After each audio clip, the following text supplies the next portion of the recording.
Lord of Industrialization. Hey, fanfic family.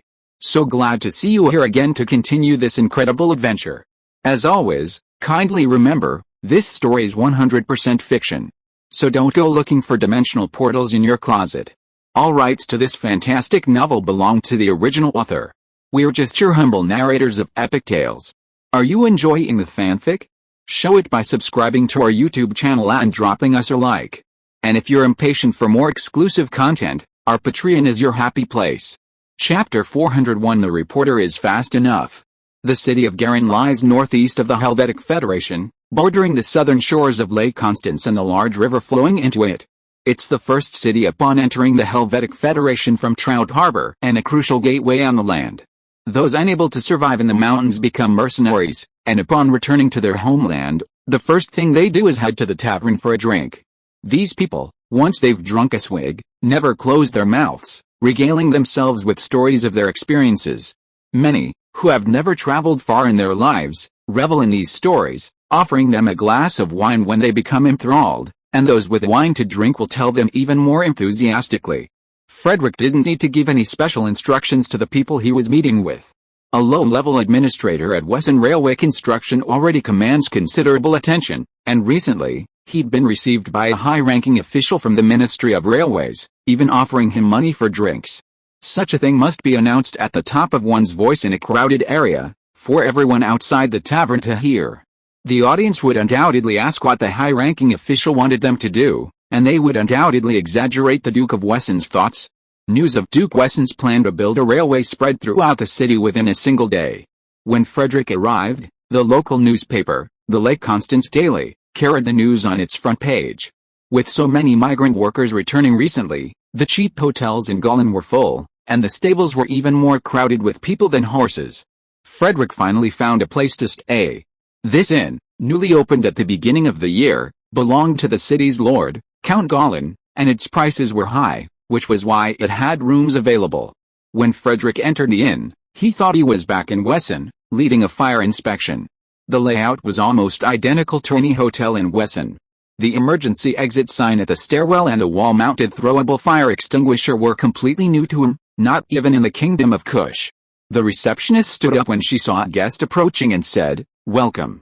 We only have the more luxurious rooms available right now." "Then I'll take one," Frederick said. "How much?" The receptionist handed him the price list and explained. The daily cost of a room, laundry, 3 meals, and afternoon tea was roughly equivalent to 3 Wessenland Cruise silver coins, or about 200 kilograms of wheat. Of course, Frederick paid for it, otherwise, he'd have nowhere to stay. He planned to stay for 3 days, firstly to learn about the local areas and plan his route, and secondly to let this matter flourish. He had originally wanted to visit the local mayor, but he had already left for the royal capital, Bear City. The receptionist began to take his information. "What's your name?" "Charles Smith." Frederick gave his current identity as requested. "I'm 24, a university student, currently interning at the Wessenland Railway Department. I'm here to travel and broaden my horizons." He wore some makeup, looking much older than his years, and spoke hesitantly, as if trying to conceal something. The receptionist calmly recorded his details, handed him the key, and then had another waiter take him to his room before slipping away. On the way to his room, the waiter asked Frederick, "Sir, are you from Wessenland?" Frederick replied, "Yes." The waiter continued, "Then I won't have to explain to you the fire escape routes, throwable fire grenades, scatter lights, activated carbon masks, and how to use the tap water and water heater." Frederick said, "Your firefighting equipment is quite complete." The waiter replied, "Our master experienced a great fire in Oak City, so he's always been very careful about fire prevention." Frederick nodded. "That fire killed hundreds of people. It started in a tavern that provided accommodation, presumably because patrons were cooking in their rooms. It was a strong wind that day, and due to poor organization by local authorities and the resale of fire equipment, the fire spread, eventually reducing a newly built tavern street and many of its residents to ashes. Many of the victims were migrant workers and students, and the impact was extremely severe. Over a dozen people, including 3 sons of government officials whom Frederick had known since childhood, were hanged from streetlights. Later, Frederick enacted a series of fire regulations in the form of laws, requiring all public places in the state of Wessenland to comply unconditionally. As a result, The German cathedral and the Edelweiss library underwent design changes. The guest room arrived quickly, and the money was well spent. The room was quite large, with a ceramic toilet and bathtub produced in the Duchy of Bavaria. The bathroom water heater and the air conditioner on the room wall were labeled with a sign warning that stealing magic crystals would cause an explosion. There was a sofa and coffee table by the window, and an additional deposit was required for tea sets. Frederick had no choice but to pay and request a tea set and better tea. The waiter quickly brought a bone china tea set and tea leaves, put them down, and left. Frederick had just boiled the water and brewed the tea when someone rang the doorbell. He thought it was the waiter, but the person who opened the door was a short-haired girl in a black suit holding a briefcase. "Hello, sir," the girl said with a professional smile. "I'm Sonia, a reporter from the Lake Constance Daily. May I interview you?" Frederick had been prepared for this, but he hadn't expected a reporter from the West to be so quick. He ushered the reporter into the room and gestured for her to sit on the sofa. Sonia, seeing that tea was ready, poured a cup for Frederick and herself, then pulled a notebook and pen from her briefcase. Frederick's name initially struck him as familiar, but after a moment's thought, he asked, "Did you write that article about the railway rumors in today's newspaper?" When he'd been learning the Helvetic language, his teacher had a slight southern mountain accent, while Sonia spoke with a river valley accent, so the connection wasn't immediately clear. Sonia replied proudly, "Yes, for that report, I interviewed over 20 tavern owners and patrons. I eliminated the exaggerations and extracted the core content.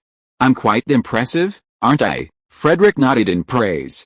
"Indeed, you captured all the key points, provided excellent analysis, and were very pertinent. It was impossible for those people to memorize everything he said in just a few minutes. They were always missing something, and they would embellish their stories while drinking. There was a discrepancy between the rumors and the truth. The newspaper's report was comprehensive, with only a few minor details missing. The general idea was correct."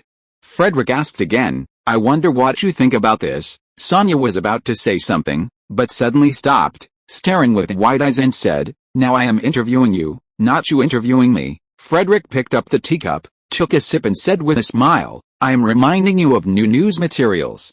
The reactions of all parties are also very important for newspapers and readers." Sonia pouted and muttered in a low voice, "You are full of news materials." Frederick narrowed his eyes slightly, feeling that something was wrong.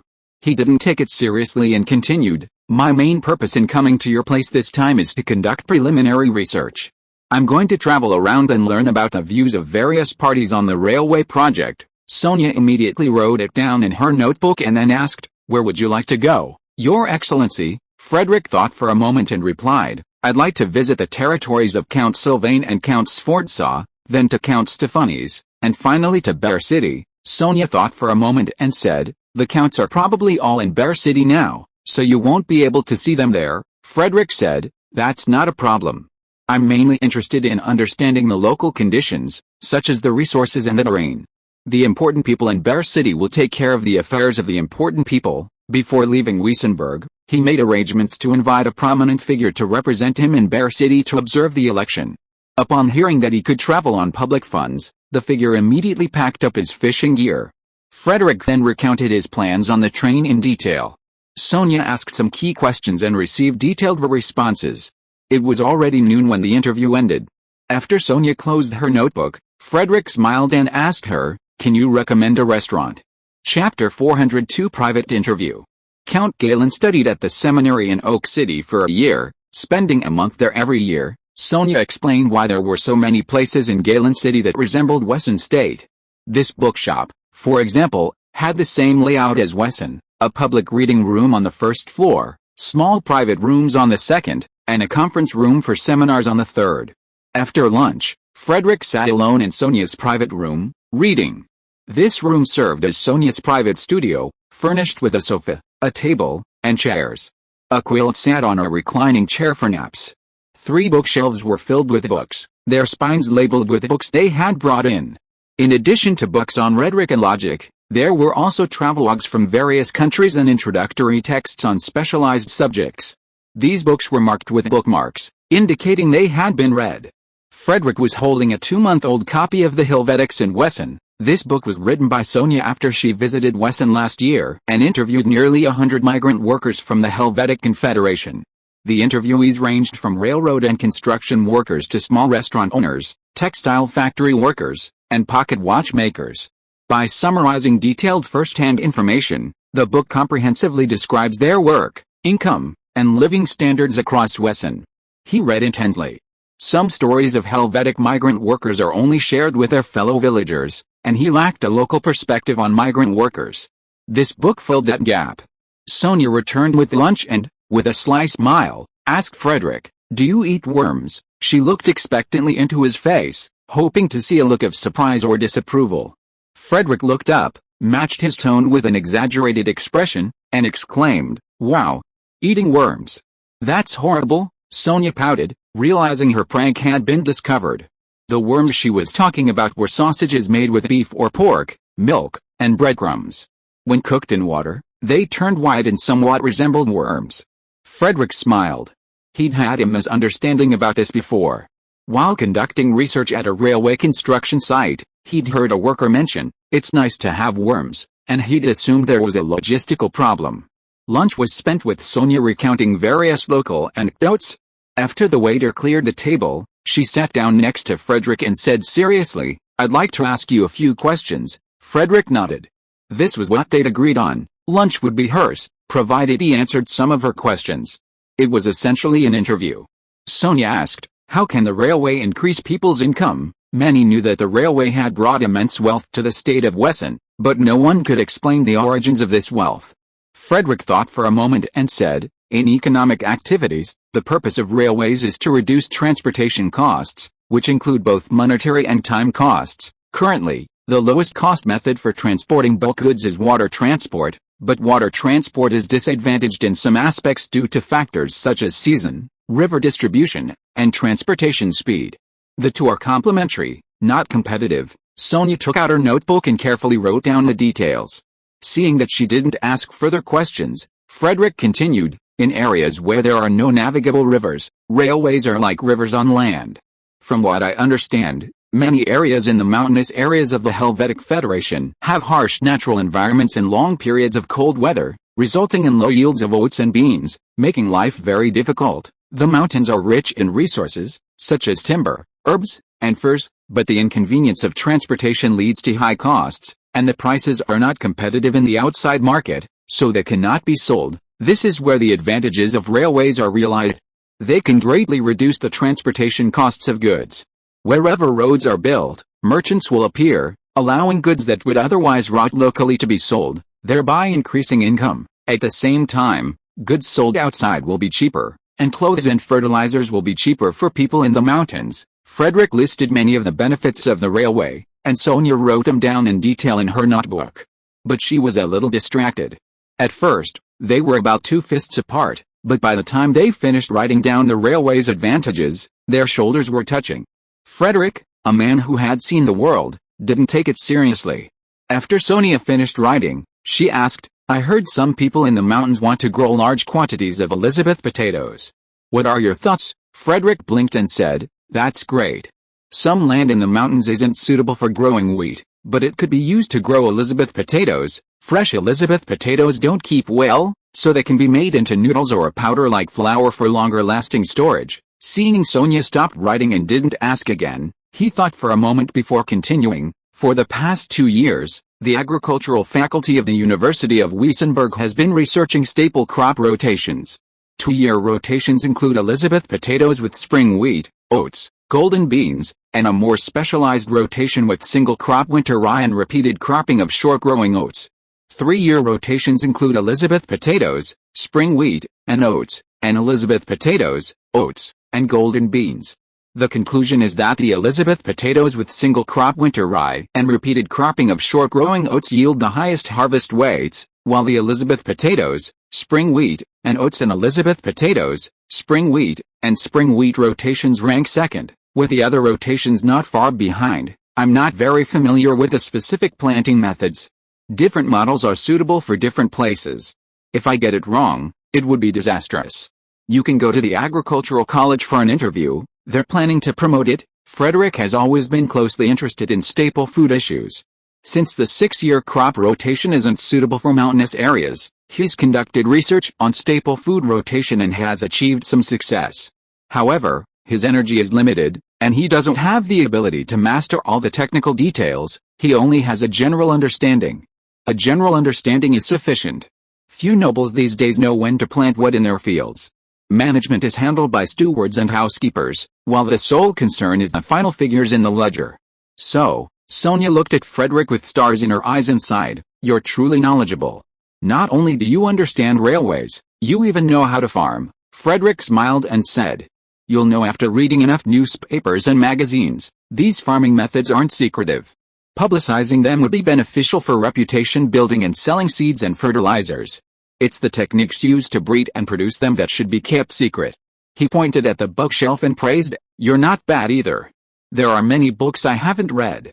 "You're quite knowledgeable." Sonia blushed slightly and replied, "Actually, I only read the table of contents of many books and only flip through them when I need to write reports." Frederick nodded and said, "It's a good habit to learn and ask when you don't understand something. It's always better than making up stories." Sonia said, "How can you make up stories?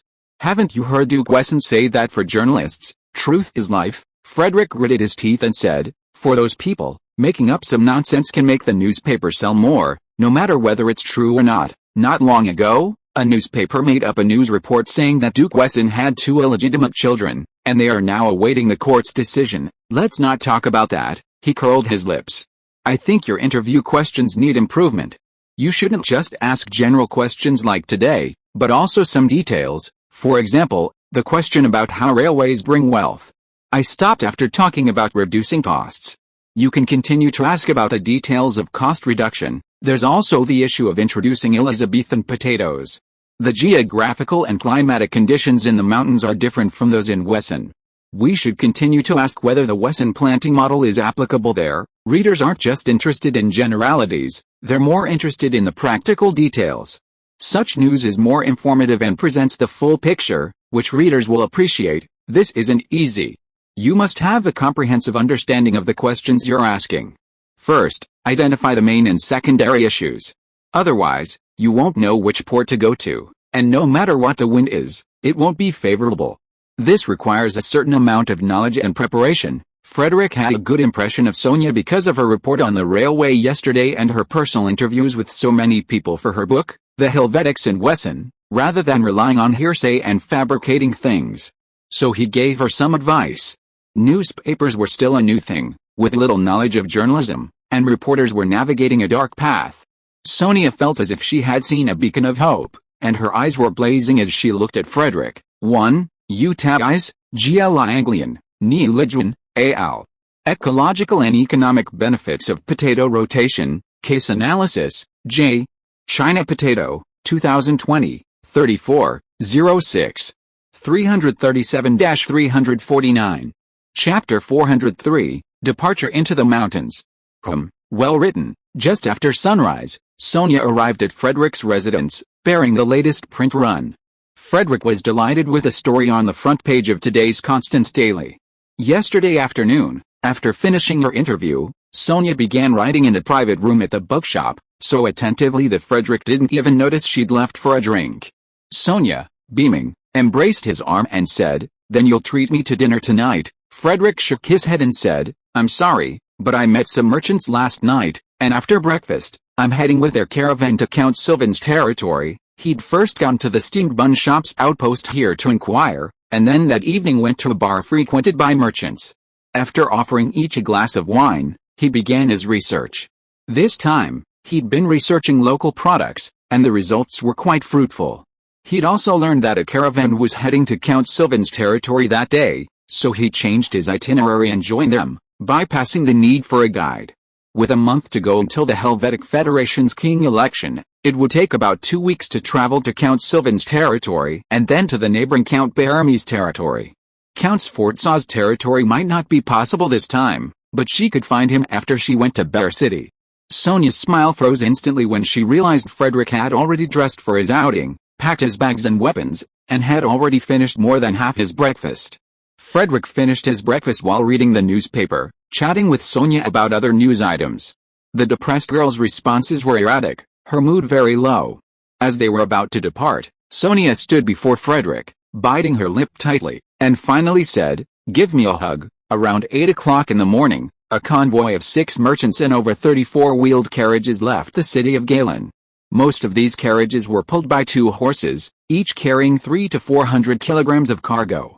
Besides a driver and 2 guards, there was also the merchant's owner and a steward. Frederick had hitched a ride with a merchant named Matteo. The caravan consisted of 7 wagons, a stout affair for a merchant without connections. Matteo was about 50, muscular, and judging by the calluses on his hands, he knew how to wield weapons. His hair had almost completely fallen out.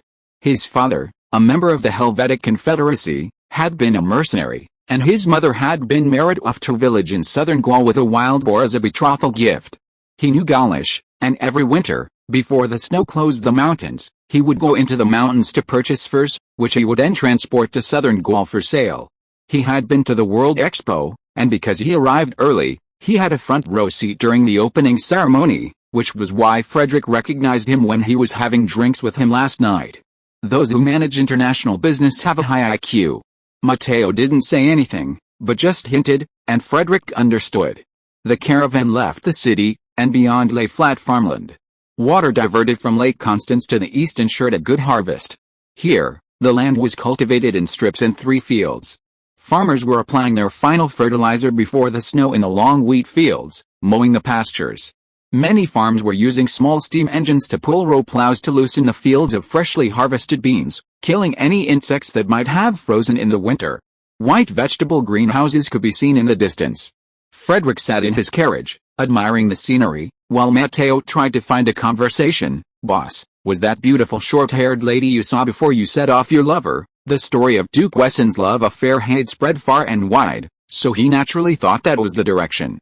If the answer was yes, he could invest in it later, perhaps with unexpected rewards. Frederick replied calmly, no. He could sense Sonia's enthusiasm for him, but it was a bit strange. The fact that she had booked a private room in the bookstore and had a large collection of books showed she came from an ordinary family. As a journalist, she was well informed and wouldn't simply be captivated by his looks. Seeing this response, Matteo was at a loss for words. Frederick patted the box under him and asked him, "What goods do you have here?" Matteo immediately replied, "This time I've prepared 5 carts of Elizabeth potato seeds, 1 cart of rice seeds, and 1 cart of flour." He then introduced several other merchants traveling with him. Some of them sold cloth and daily necessities, some sold dehydrated vegetables, and some sold weapons and medicines.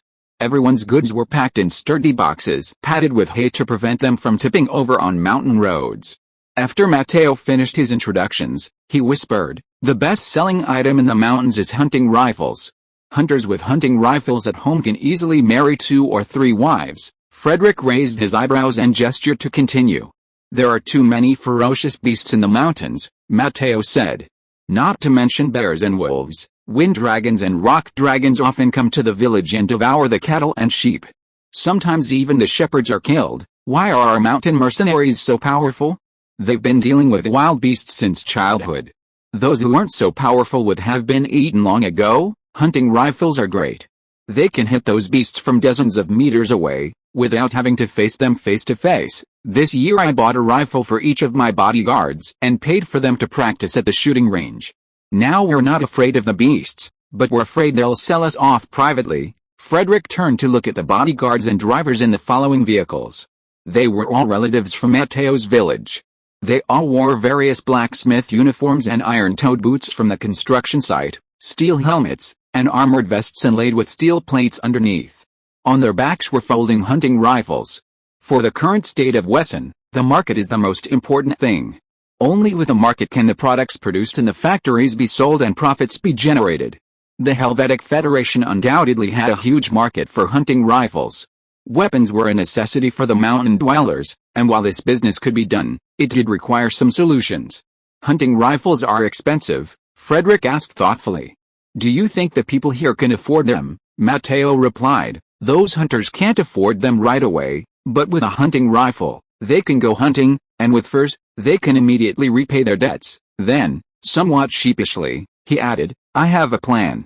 I'll sell hunting rifles on credit to these hunters, and let them repay their debts with furs." Clever individuals, observing Frederick's approach to friendship bonds, were tempted to follow suit. But Matteo wasn't so shrewd.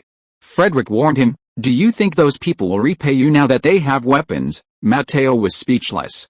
Mountain dwellers and bandits often acted like two sides of the same coin. After a successful operation in the mountains, they could simply dump the bodies into a ravine, leaving no one to know what had happened.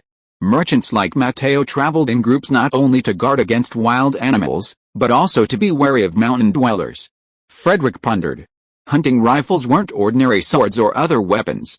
Many places, including the now historic Duchy of Franconia and the Confederation of Legends, used them as primary combat equipment. This wasn't a business a small business could expand.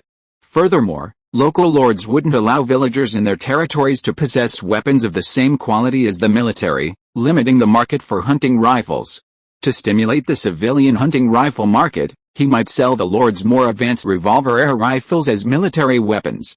Many places, including the Duchy of Mainz and the Duchy of Bavaria, already had them.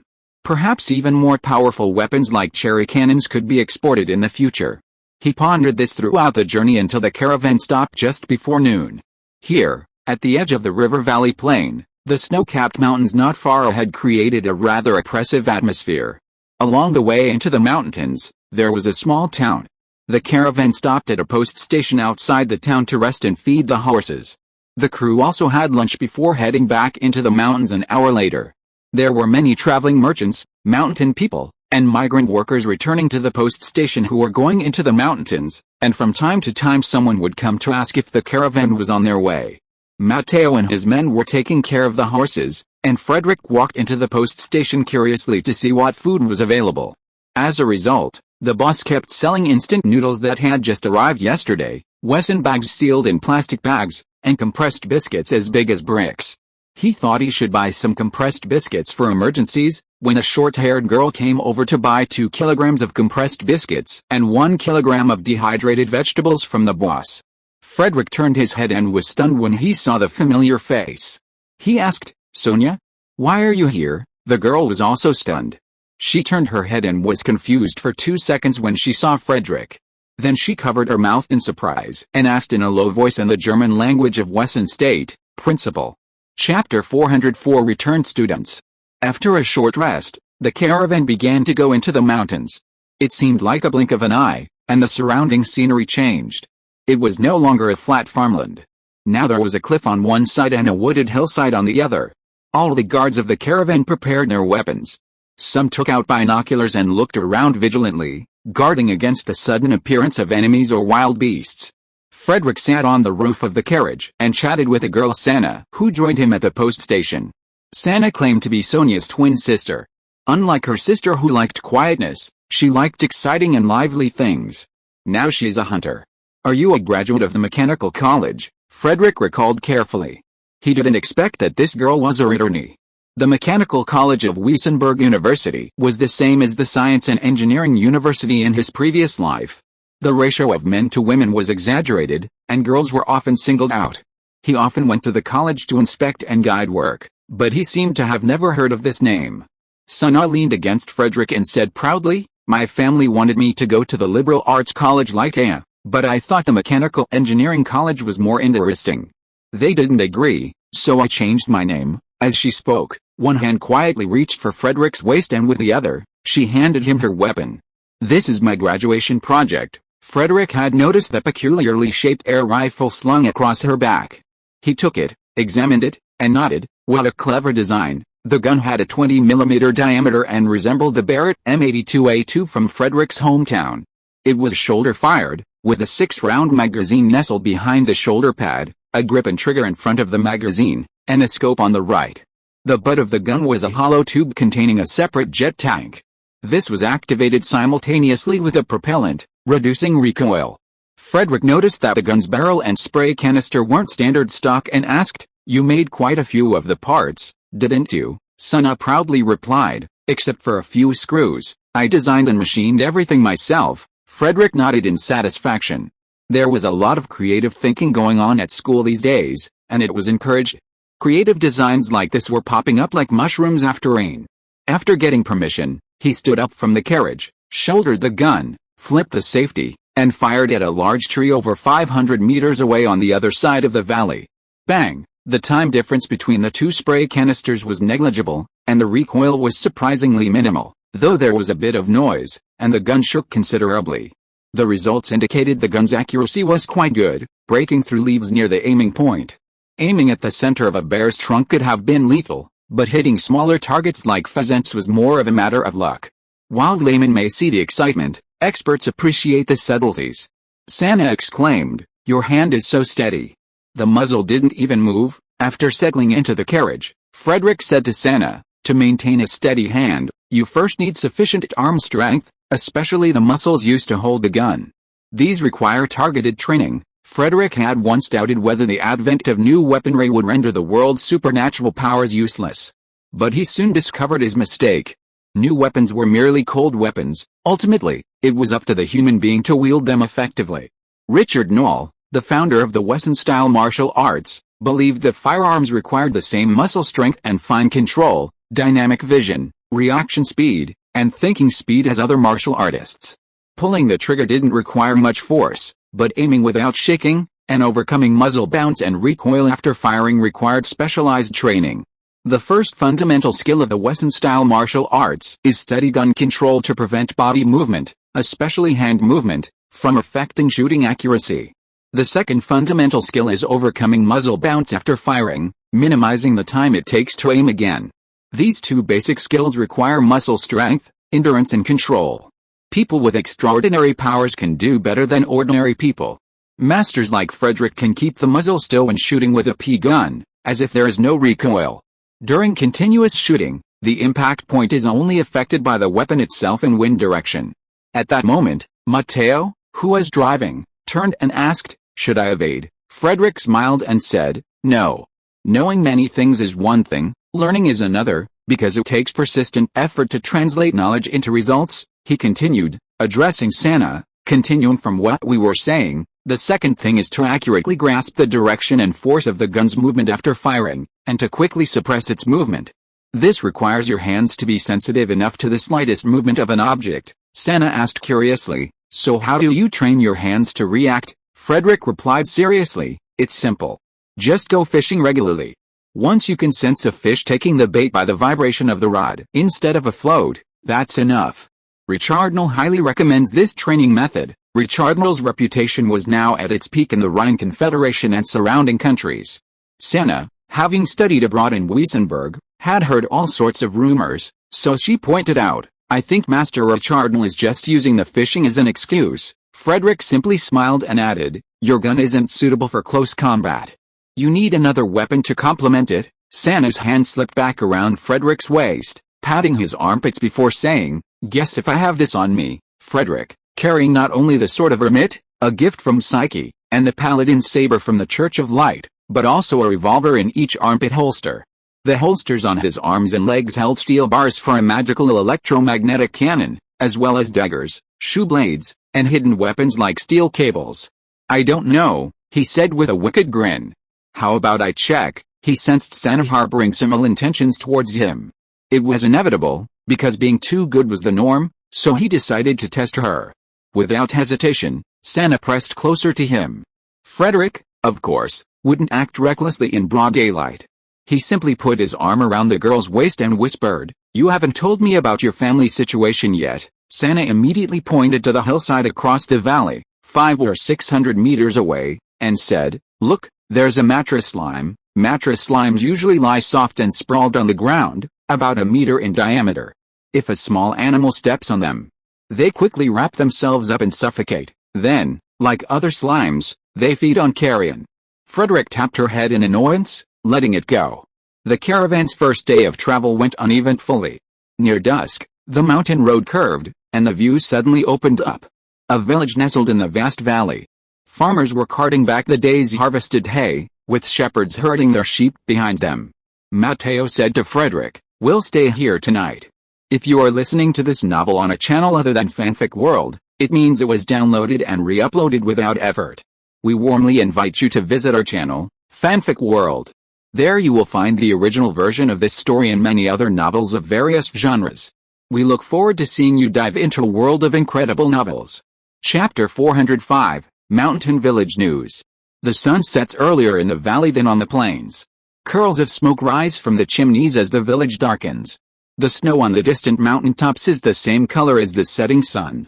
The shepherd quickly refills the sheepfold's water trough, replaces the rock salt blocks on the wall as they run out, and finally closes the heavy wooden door. Dinner is ready in the house. A pot of steam rises faintly, cooking diced Elizabethan potatoes, a handful of peas, some chopped mountain fruits, and a small cup of filtered salt water dissolved in rock salt to allow the sediment to settle. Next to the stove is the dining table, a large tree trunk split in half, anchored by stones. The chairs are just tree stumps. A candlestick-shaped magic lamp sits on the table, emitting a soft glow. The family's little boy angrily informs his guests that a neighbor working in Wessex has bought his sister with a lamp and 5 bolts of cloth. The shepherd slapped his son and said sternly, "What nonsense are you talking about? Do you remember what you're supposed to do before dinner?" The boy immediately sat up straight and recited aloud, "Hard hats must be worn, protective gear must be fully equipped, and safety is paramount in the construction area." The 2 guests at the table were puzzled. At first, it was fine, but then the boy continued, "A legal operation is suicide, illegal instructions are murder, not pointing out violations is abstinence, an illegal operation without any harm is attempted suicide, be careful when working outside. If something goes wrong, others will sleep with your wife and beat your children." Frederick frowned, wondering if he was just shouting slogans at a morning meeting at the construction site. After all, is it really okay to let a child recite this? The shepherd waited for his son to finish, then slapped him on the back of the head and said, "Your brother-in-law took your sister to enjoy the good life with Boss Wesson. How many women in the surrounding mountains want to marry him? If he hadn't broken his leg that year when his master's horse hit him and your sister brought him food, would such a good thing have happened to your sister? Do you think your brother-in-law is an ordinary person? He can tie 60 steel bars in 1 minute. He won the first place in the competition, and Boss Wesson personally gave him a thermos cup. That thermos cup is so precious. If you pour hot water into it in the morning on a snowy day, it will still be warm in the evening. It was very difficult for the master to get one. Your brother-in-law's has an inscription by Boss Wesson on it. Is this lamp given to us? It is given to you for you to study. Have you memorized the 10 words today? If you go to Boss Wesson's place and can't speak their language, they will have work to do and can eat fried chicken nuggets every day, but no one will even want you to peel potatoes for Elizabeth at a charity hall. I will keep those cloths for you as well. I will make you new clothes when you go to Boss Wesson's place. One hand is back today too. I will take you to him after dinner. If you don't memorize all the words, I will beat you." While the shepherd was scolding his son, his wife prepared dinner.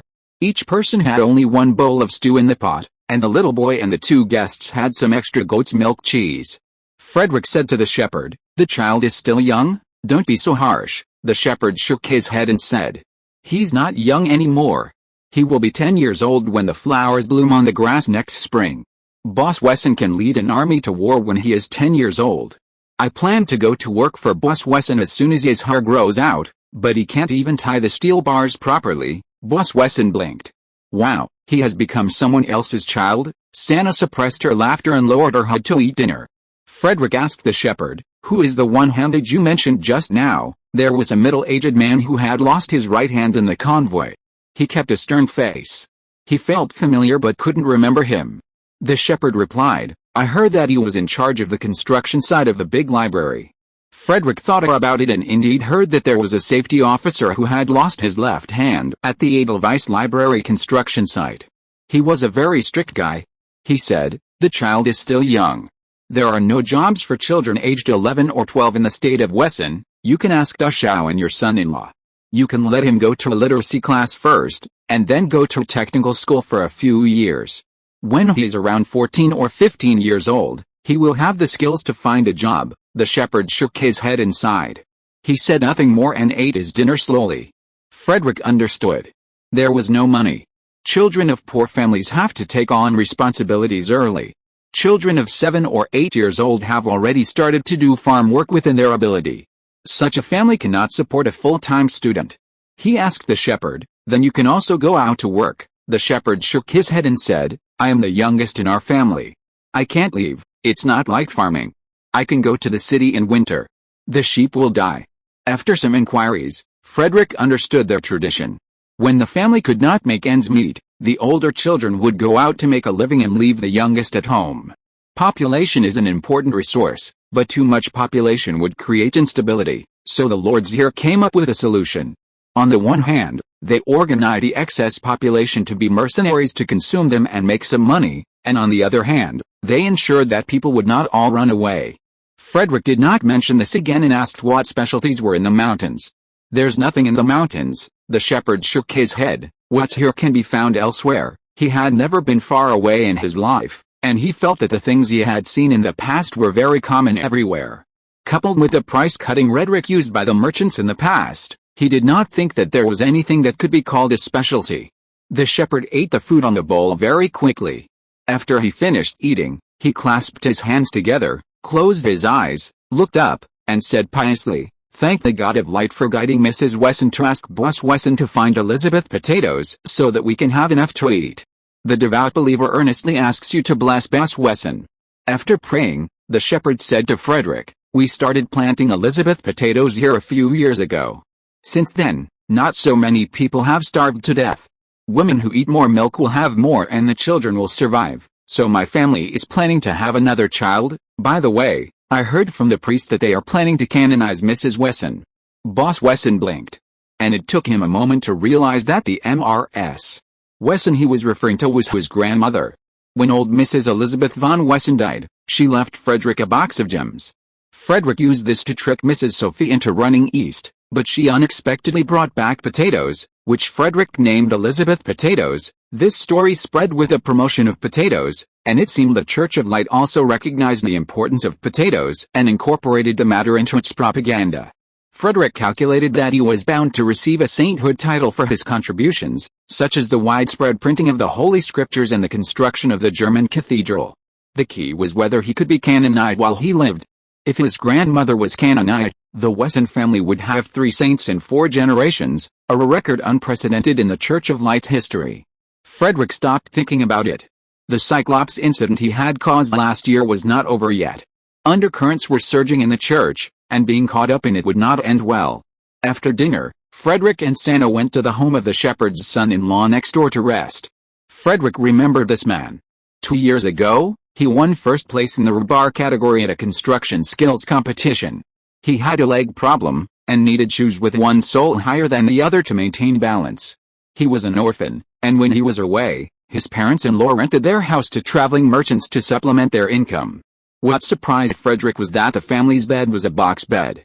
This type of bed had thick wooden planks around the edges that could be removed in the summer and replaced with new planks in the winter to create a large box. The origins of the box bed are unclear, but it was a popular choice in the Helvetic Confederation and rural areas of the north. Affluent families had it, offering protection from wind and warmth, as well as protection from wild animals like wolves and bears. Prisoners of war brought it to Wesson. For a carpenter, a simple box bed required only a few planks and ventilation holes. The surrounding area could also be used as a storage space for valuables like clothes. This insulation layer maintained adequate warmth even in cold winters, without the need for a stove.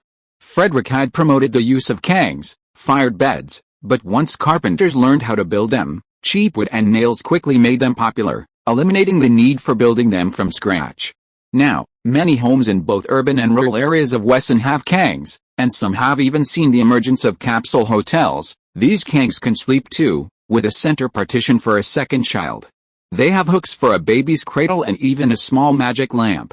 Frederick speculated that the prize money the man won in the competition went into creating this luxurious furniture set. Santa, who had been quiet since entering the village, now stood in the house, somewhat bewildered, her head bowed, her face as red as a ripe apple.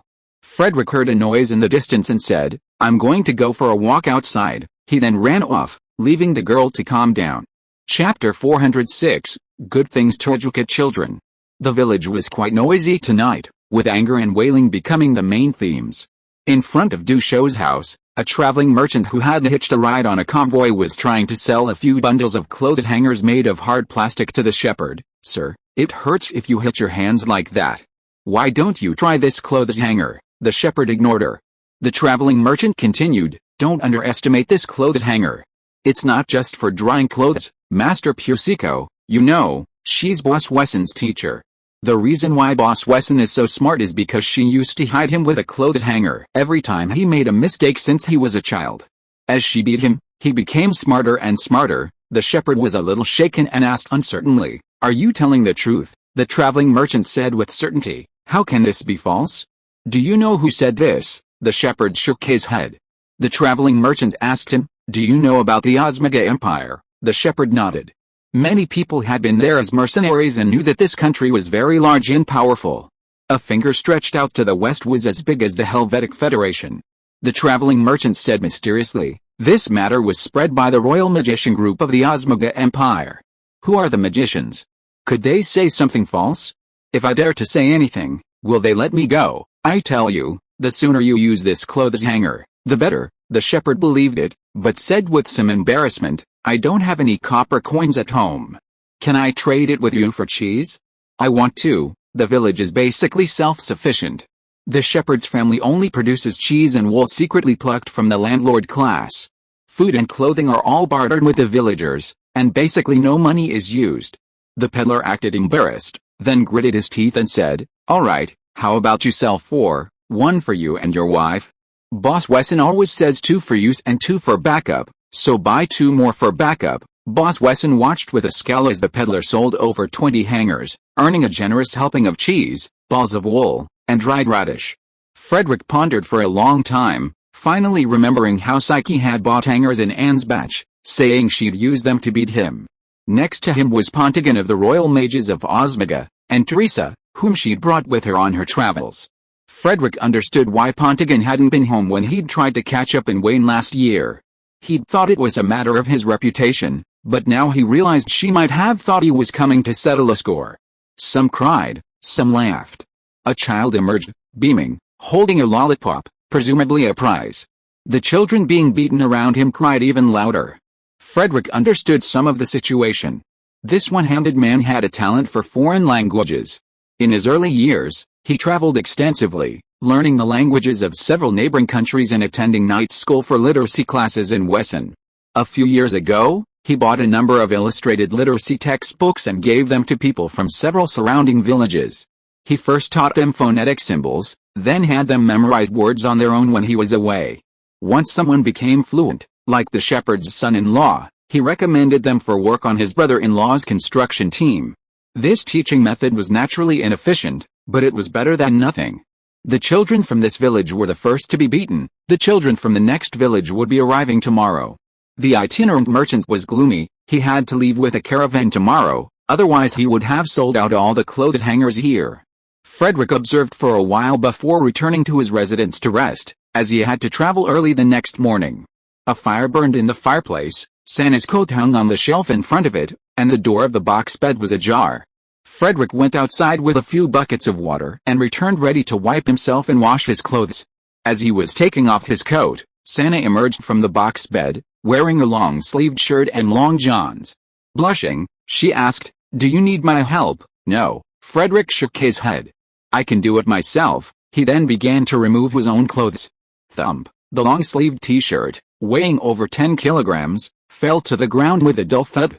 Thump, thump, thump. Then came the long johns and socks. Santa tilted her head, a cloud of confusion. She pointed at the only boxer briefs Frederick had left and asked, "Isn't that heavy too?" Frederick smiled faintly and turned to remove his pants.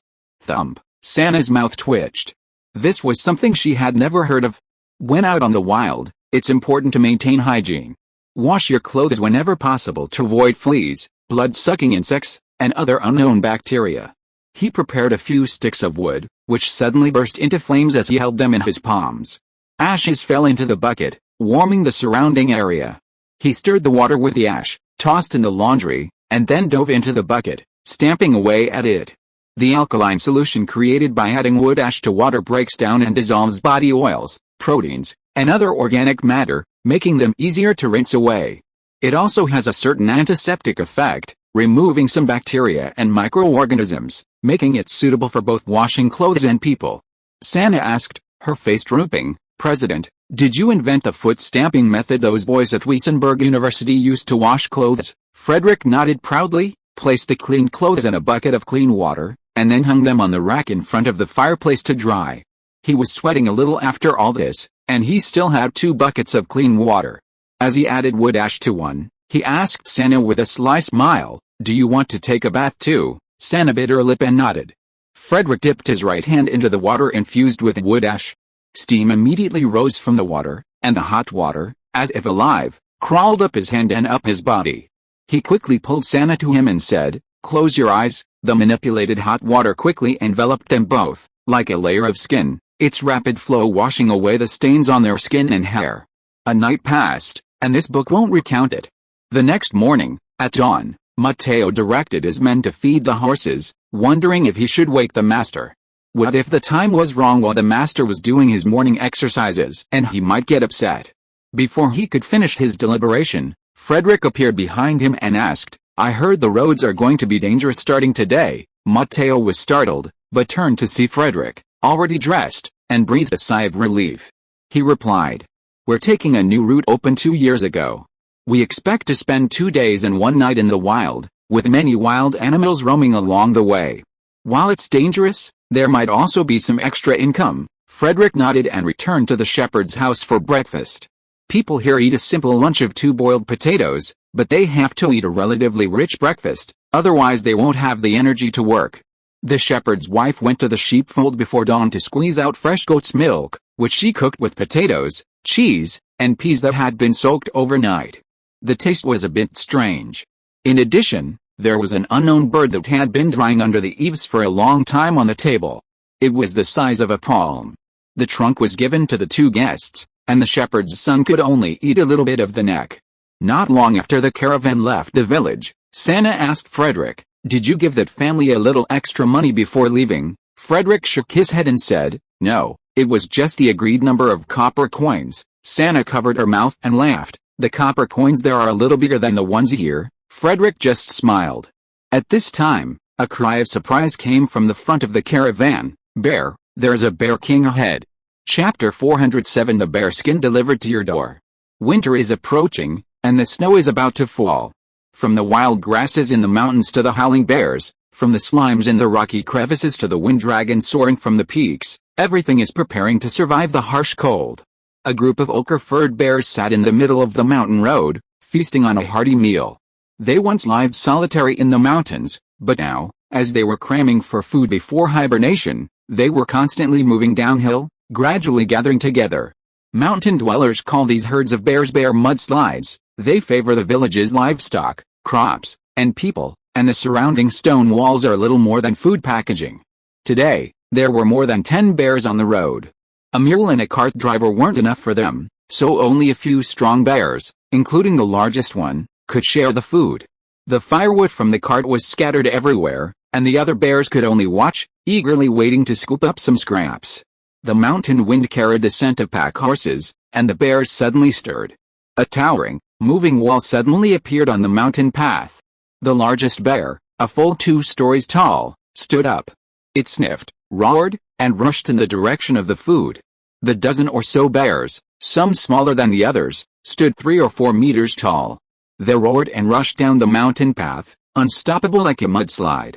The trembling earth frightened the surrounding pheasants, sending them scattering. The giant bear turned a corner and saw the panicked caravan not far ahead. The 4-legged animals were so frightened that their legs gave way to their knees, and the hairless upright monkeys screamed as they fled. About 20 meters from the caravan, it rose tall, its massive forepaws raised above its head. The mountain path suddenly darkened. Then, like a landslide, the giant bear plunged to the ground. A resounding crash echoed through the valley, and countless sand and rocks rushed forward like waves. The experienced members of the caravan reacted immediately to the noise by lying flat on the ground. Fist-sized flying stones could dent even ordinary plate armor and even penetrate even the most insignificant magical shields. A commoner would be left with broken bones and bruised flesh. The only way to escape was to lie flat and let the stones fly overhead. Another dull thud echoed from behind them, like boulders crashing into a mountain. Above them, nothing was visible. Only Frederick, Santa, and Matteo remained, the latter two having trusted Frederick's composure. Santa and Matteo watched as Frederick waved his hand, and a giant nut, as large as a house, suddenly appeared in front of the front carriage, blocking the giant bear's attack. The bear's attack consisted of 3 main methods: a blast of flying stones, followed by a charge, and then a slap. Now that the flying rocks were blocked, they figured their only way to escape was to destroy this strange object. So the Earth Bear King and several larger Earth Bears following behind him pummeled the ground with their paws, a sound like drumming echoing through the valley. As the Earth Bears behind them approached, several large blue balls, about a meter in diameter, suddenly fell from the sky. Unaware of ice watermelons, they instinctively dodged them, but the ice watermelons exploded into a cloud of blue icy mist as they landed. The scattered ice elemental had a strong penetrating power, piercing the Earth Bears' thick fur and entering their lungs through their airways, freezing them to a state of paralysis. "I'll be right back," Frederick said, leaping from his carriage. He leaped over the ice watermelon pitcher on the roadside, scrambled down the hillside around the tall nuts, and arrived before the Earth Bears. Psyche had given him this Plants vs. Zombies-inspired saping spell 10 years earlier, and he'd rarely used it, so he was a bit rusty. The Earth Bears were dazed by the icy watermelons, and Frederick unfurled his semi-mature domain, enveloping them all. In that instant, everything from the dust on the bears' paws to the blood and flesh on their fangs was reflected in his mind. Within his domain, magic could be cast at will. With his current power, he could easily unleash a life withering on each Earth Bear's head, rendering these man-eating beasts brain dead in the blink of an eye. It was like using an atomic bomb to kill a mosquito. Frederick didn't bother to think about it anymore. The caravan couldn't continue its journey today. The horses were frightened and needed a day or two of rest. These bears couldn't be wasted, they had to be transported to the village where they had rested the previous night. The sooner the better. Is that it? Matteo saw the magical creations on the road quickly vanish. For a moment, he was stunned and almost thought Frederick had been killed. The others in the caravan scrambled to their feet, trembling. They all saw the roaring bears sprawled motionless on the ground. The Wesson man walked back as if nothing had happened, his mind boggling. As he walked back, Frederick paused and said to Matteo, "Help me deal with the bears. I only want the skins." "I'll give you the skins and other parts as payment." Matteo's eyes lit up. Did that mean he could get in on the Duke of Wesson's business? If he continued to trade, he might even be able to get rich. He immediately said, "There were lethal workers and hunters in the village last night who could skin the bears. I'll have them skinned and take them to Garin, tanned, and then personally deliver them to your house." Matteo had already figured it out. With no business in the mountains this winter, he would sell his goods to other merchants and villagers at a fair price, asking them to help him. He could just get the Duke of Wesson's bear skins tanned and brought to Wessenberg. He'd definitely make more money selling his share there than he had on this trip. Frederick nodded, grabbed his backpack from the carriage, and pulled out a pen and a notebook with pale red pages. He scribbled a few seemingly meaningless lines and asked Matteo to give them to Alfu. After giving Matteo the note, he and Santa set off on their own, carrying their backpack. When they returned to collect the body of the driver who had been eaten, Matteo had already made arrangements with the other merchants. The caravan returned to the village they had been in the previous night, leaving a few of Matteo's men to guard the area while they found a cart to transport a bear carcass. Afterward, the others shared Matteo's goods and some of the bear meat. 3 days later, a crowd of people in Garin gathered around the tanning workshop to see the largest bear hides ever seen. Matteo became the center of attention, recounting how Charles Smith, from the Wessex Railway Department, had single-handedly fought 3,000 rounds against the bears and rescued them from their clutches. The two men at the front of the crowd wore rich silk robes over thick down jackets, their skin much darker than the surrounding locals. An interpreter was at their side. Fadi had heard about the Helvetic Federation's upcoming king election and found it intriguing, so he came to observe the excitement. He had just arrived in Garin City the previous night and, having heard about the Earth Bear incident early in the morning, had rushed to see the excitement. "Your Majesty," one of his stewards reported after inspecting the bear pelts, "the largest one is a truly valuable treasure. You can buy it." Fadi shook his head and said, "Forget about that one. Go look at the one belonging to that merchant. You've been to Wanjing City with me, and you don't know who Charles Smith is." The steward was startled. Unaware of the language, he hadn't noticed the name. But when reminded, he immediately realized it was the alias Duke Wesson used when participating in the Wanjing City tournament. The two spoke in Ghazi, and the interpreter listened and memorized the details. That afternoon, the translator found an opportunity and obtained the true identity of Charles Smith from the butler for 2 gold coins. In the evening, he sold it to a newspaper reporter for 5 gold coins. By the next morning, everyone in the city knew that the man who had appeared in the newspaper not long ago was actually the Duke of Wesson. Chapter 408, The Stance is No Stance. Frederick, unaware that his identity had been exposed and that he was once again in the news, had been walking the mountain roads with Senna these past few days, gathering a wealth of useful intelligence. The most feared mountain hazard was a mudslide, but the existing roads, honed over centuries, passed through areas rarely prone to geological disasters. While geological disasters can be fatal, they were rare unless it rained. More common were various wild animals. Bang! A gunshot rang out, and a black wolf collapsed at a fork in the road. Senna flipped the safety on her gun, reached out to brush her short hair from her ear, and said to Frederick with a smile, "Wolf meat is delicious." Frederick sneered, replying, "I don't eat wolf meat." At the men's gas station, the most sought-after item was dragon eggs, followed by unicorn kidneys, and the most popular was wolf meat. Senna and he walked toward the black wolf's corpse. With a sly grin, she said, "I don't believe it. Wolf farming is being researched at the Zoological Institute." "I heard you were the one who ordered it," Frederick replied. "I've ordered countless animal husbandry studies. Wolf meat is warming in nature. Eating it in winter can quickly warm the body and treat colds. Wolf tongue is said to cure stomach ailments, and wolf skin is high quality fur with high economic value. Although wolves will eat some plants when extremely hungry, they usually rely primarily on meat. Their digestive systems and intestinal flora have adapted to a carnivorous diet. Suddenly adding plant matter to their feed can cause diarrhea, making it very expensive to feed. Research at the Zoological Institute has shown that by gradually increasing the proportion of plant matter in wolf feed and adding fresh cow and sheep intestines to introduce microbial life, they can eventually be fed a mixed meat vegetarian diet, reducing feeding costs. While explaining the economic value of wolf farming to Senna, Frederick went over and hefted the dead wolf onto his shoulders. Aside from bears and mudslides, few carnivores in the mountains gather in groups of more than 5. Senna could handle them alone, and if she couldn't, she could run. Senna pointed to the fork in the road to the left and said, "Let's take the new road on the left.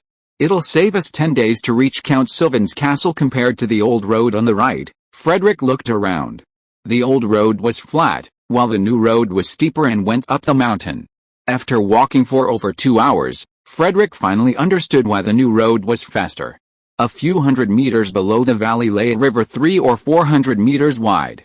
Many rocks protruded from the surface, making it impassable for boats. 2 zip lines, over 400 meters long, were laid on either side of the valley. Across from the fort stood a horse in a cage. Senna said proudly, "I helped Count Sylvan build this cableway by contacting our School of Mechanical Engineering." The two reached the end of the cableway. A section of the mountaintop had been flattened, creating a clearing with space for carriages and cargo. The cableway had 2 iron chains, one on each side, supporting the cage. The other side was slightly higher, allowing the cage to slide over on its own. A thick hemp rope hung from the other end, allowing the cage to be pulled over when needed. Frederick nodded. If someone were to attack Count Sylvan's territory from here, the chain on this side would be too low, and without the support of the other side, it would be difficult for the cage to get through. The bunker on the other side faced the cableway, so the crossbows on it wouldn't have to worry about missing the target.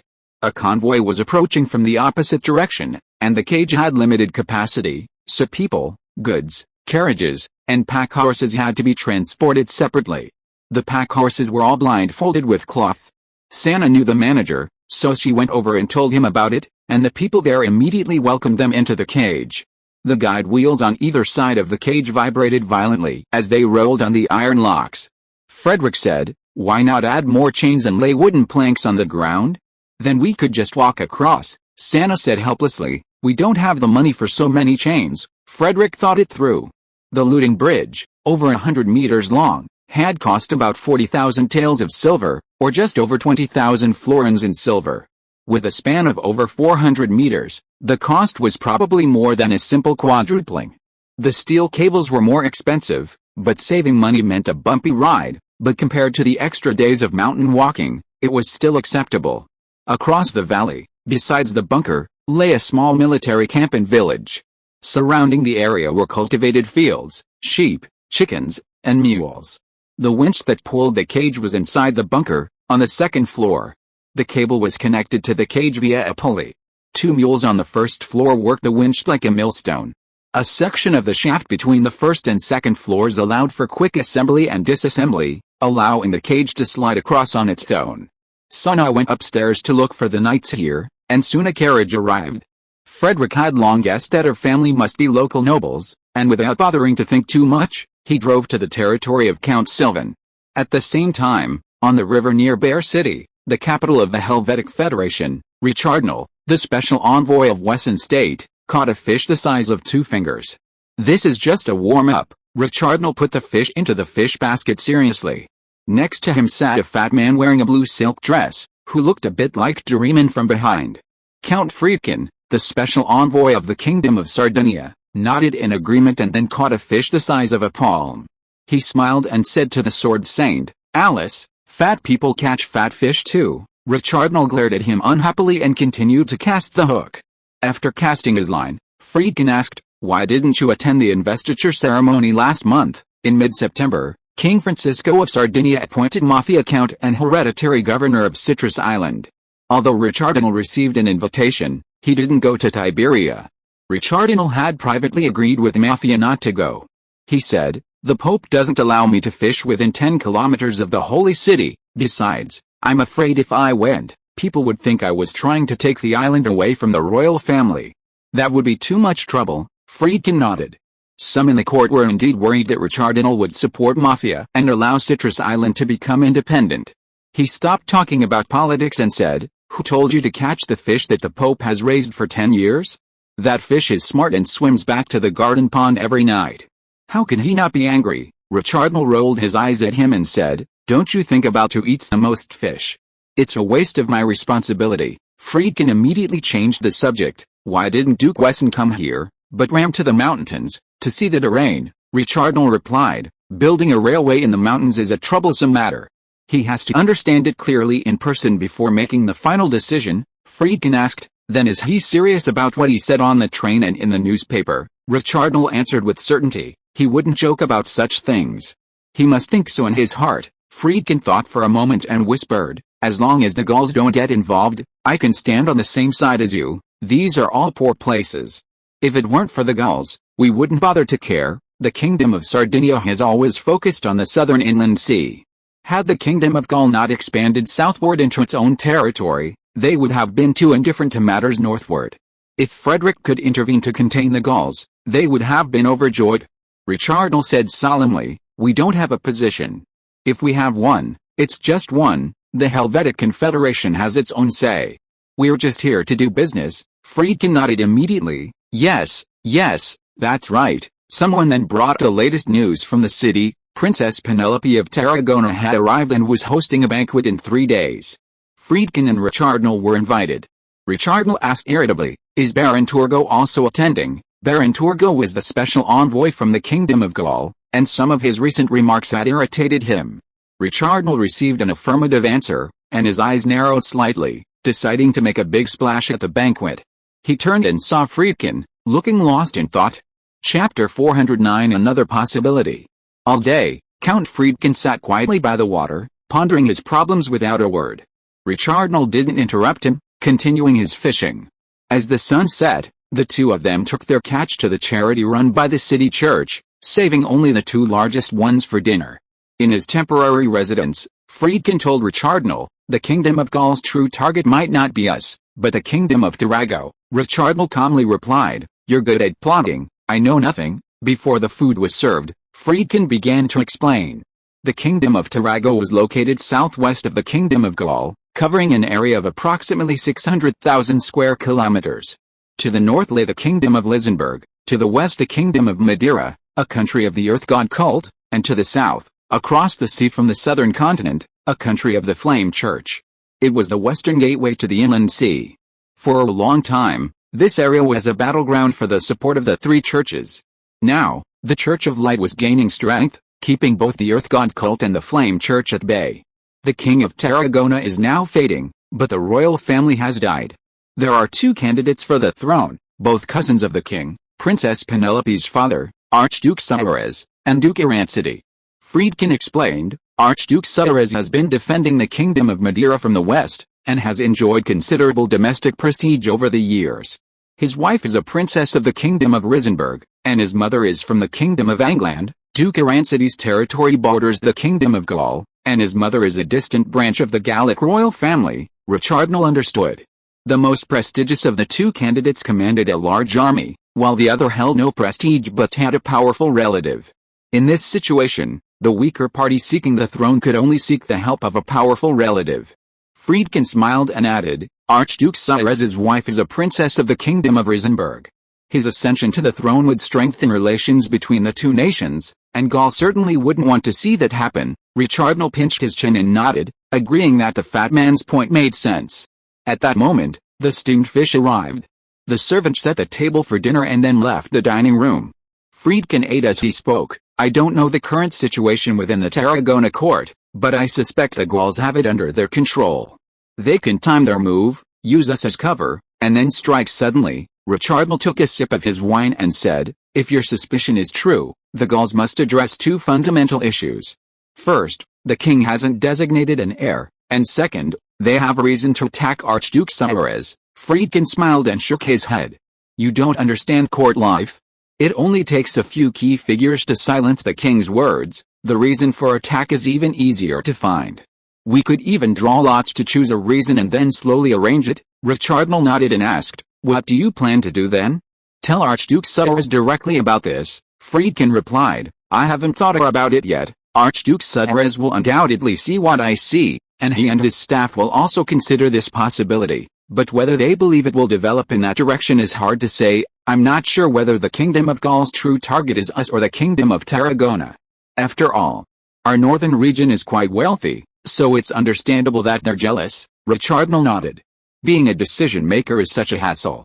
A myriad of possibilities present themselves, and you need to choose the right one. Choosing the wrong one means you're doomed. After eating a piece of fish, Friedkin said, I'm a little unsure why Archduke Suarez sent Princess Penelope to Bear City. Normally, a noble would be sent as an envoy. There's no reason to send his daughter. Richardnal thought for a moment and asked a seemingly off-topic question. Remember what I told you before about the several levels of warriors? Friedkin was stunned for a moment and replied, I remember. You said that ordinary warriors will attack the opponent's gap after seeing the opponent's move. Mature warriors will be aware of the opponent's moves when the opponent is about to attack and will attack first. Outstanding warriors can attack the opponent as soon as he wants to attack. He quickly understood what Richardnal meant, and said thoughtfully, you mean that Archduke Suarez has realized that Count Alancity and the Kingdom of Gaul are plotting against him, and sent Princess Penelope here for a purpose? After eating a piece of potato pancake, Richardnal said, I don't know what's going on in the minds of you people.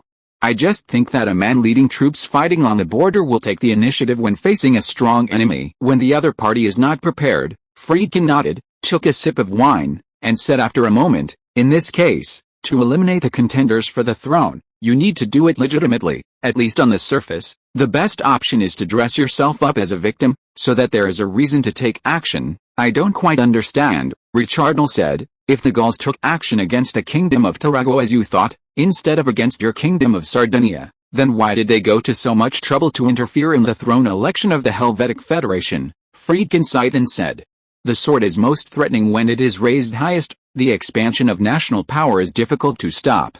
If the Kingdom of Gaul controls the Kingdom of Tarragona in the southwest, there is no reason not to take action against the Kingdom of Sardinia in the southeast.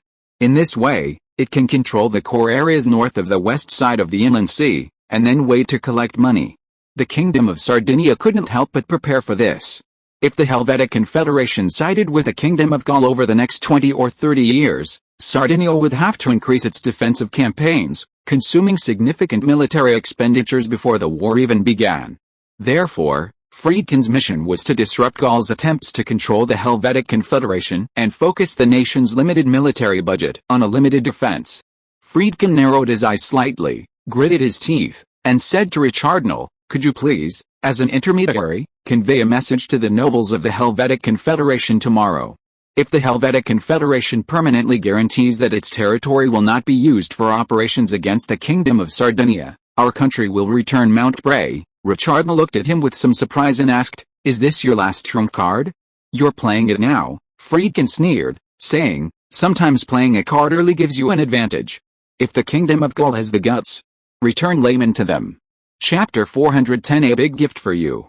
The Church of Light teaches that the God of Light established laws when he created all things, such as the rising and setting of the sun, the changing of spring and the arrival of winter. Therefore, humans must live according to these laws to please the God of Light. The most important rule of life is to work at sunrise and rest at sunset. This is complemented by mealtimes, one meal at sunrise, another at sunset, a small meal at zenith, and no food or drink after dark. However, aside from church members and the most devout believers, no one practiced such strict self-discipline. While some wealthy citizens might occasionally enjoy a drink at a bar or a late-night snack stall outside a Wesson factory, the nobility didn't practice this. Traditional aristocratic life involved waking up around noon, eating their first meal at zenith, then conducting official business until tea at 3 p.m., followed by dinner around 6 p.m., a few snacks edible at midnight, and finally, a few bread, cake, and wine at 2 or 3 a.m., before washing up and going to bed. So, Richardon caught a large fish that night and arrived at Count Sforza's residence the next morning, just in time for his first meal. Count Sforza, one of the most popular candidates for the throne, had been hosting banquets and balls daily, constantly courting new friends and consolidating old ones, and didn't rise until almost noon. Hearing that Richardon had brought fish, he arranged to meet him in a small private dining room. "How's your catch these days?" Count Sforza asked, sipping his wine. Richardon proudly said, "It's cold in the mountains now, and the rivers are dry. Many big fish have gone down to the river below for the winter. Yesterday I caught one as big as my thigh." Count Sforza feigned surprise and said, "I heard the fish you brought was only the size of my wrist or elbow." Richardon replied seriously, "I'm afraid the fish will be so big that you'll be too full to eat at the banquet tonight." Count Sforza smiled and stroked his graying beard, pushing it back to avoid rubbing it against his food. He thought Richardon was just here to reminisce about the past, but since he had something to ask for, he could only take the initiative to speak. "I have something I want to trouble you with." Richardon raised his eyebrows and asked, "What's the matter? Were the sheep at home taken away by the wind dragon again?" Count Sforza said with a bitter face, "You know, I've been troubled by those rumors recently." Richardon nodded seriously. "I heard that you have slept with more sheep than Frederick has slept with women." Count Sforza shook his head and said, "It's not that. My son offended the Duke of Wesson at the hunting competition for the Archduke of Mainz's birthday a few years ago. Some people use this incident to prove that the Duke of Wesson has turned against me." Richardon understood it as soon as he heard it. Sforza has been promoting Frederick's policy on the train, and many people have been tempted, so those on the other side want to cut off the source of the problem and dig up old accounts to make a fuss about the fact that Sforza's son competed with Frederick for the ranking of prey during the hunting for the Archduke of Mainz's 80th birthday. About this, Richardon thought for a moment. "If you hadn't mentioned it, I'd have forgotten about it. Frederick hasn't mentioned it in years, so I guess he's forgotten it. It's nothing. When he comes over sometime, have that kid give him a few polite words. Frederick will just go through the motions and let it go." Count Sforza breathed a sigh of relief. With his assurance, this hurdle was finally over. The servants began to bring the food. Richardon had removed the meat from both sides of the fish, deboned it, then coated it with egg wash, breadcrumbs, and fried it until golden brown.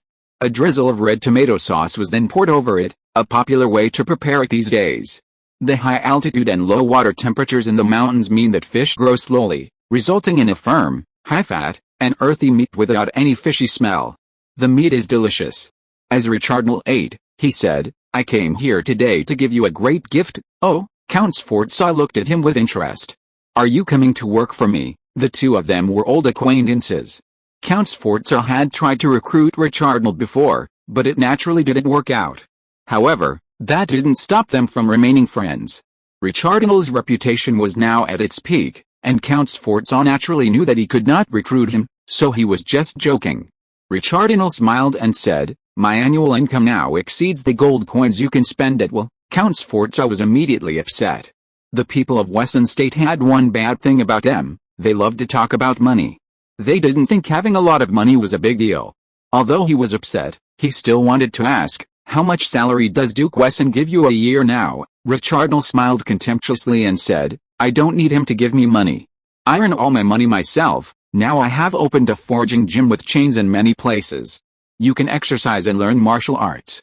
"They are all full," Count Sforza asked in surprise. "Can you teach so many people?" Richardon replied, "First, My students taught the basic skills. The talented and successful ones came to me one by one. Let's not talk about this. He saw Count Sforza drinking and said with a smirk, Friedkin is also my friend. I helped him get his bottom line. As long as the Helvetic Federation promises not to attack the Kingdom of Sardinia and not to help other countries attack the Kingdom of Sardinia, the Kingdom of Sardinia will return Mount Bray to the Helvetic Federation. I think this information is valuable, so I came to you. Richardnal had no regard for politics. His only purpose was to applaud the new king's coronation ceremony and feast at the banquet. However, this didn't stop him from exploiting the opportunity to profit for his own side, claiming Friedkin's initiative as his own discovery. Mount Bray was the gateway to the south, and its terrain was strategic. Whether the Helvetic Federation moved south or the Kingdom of Sardinia moved north, the best access route lay within this area. More importantly, there was a gold mine there.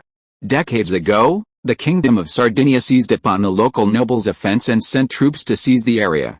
Unexpectedly, the gold mine was small, and it had been mined out over a decade ago, leaving the most valuable part gone. Count Sforza paused for a moment, then choked to death. That place was, after all, lost territory to the Helvetic Federation. While the gold mine was gone and the original owner's family had died of depression, no nation would begrudge a small territory. He finally caught his breath and wiped his mouth with a handkerchief.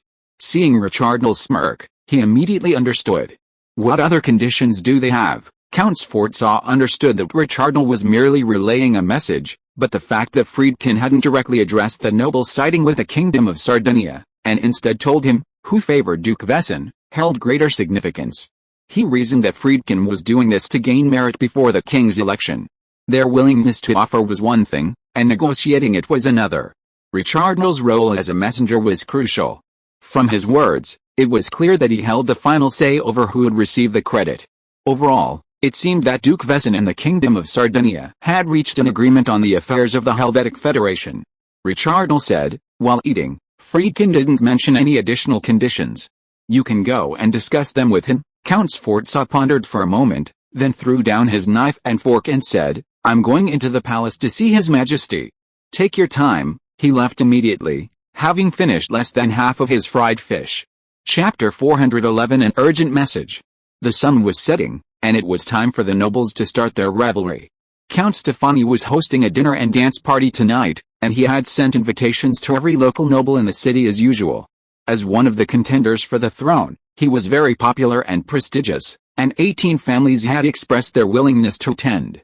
However, he also understood that among these people, he only had a few loyal allies, while the others were mostly fence-sitters, and a few were spies for Count Sforza. Half an hour before the guests arrived, Count Stefani was in his study listening to his men report on the latest news of the day. The most noteworthy news today was that Count Sforza went to the palace to see the emperor at noon, but was lost when he came out, and no one knew where he had gone. Count Stefani stroked his mustache lightly and had people keep an eye on Count Sforza's residence to see when he would return, and at the same time trace his route back. He dispatched agents to the palace to investigate Count Sforza's actions.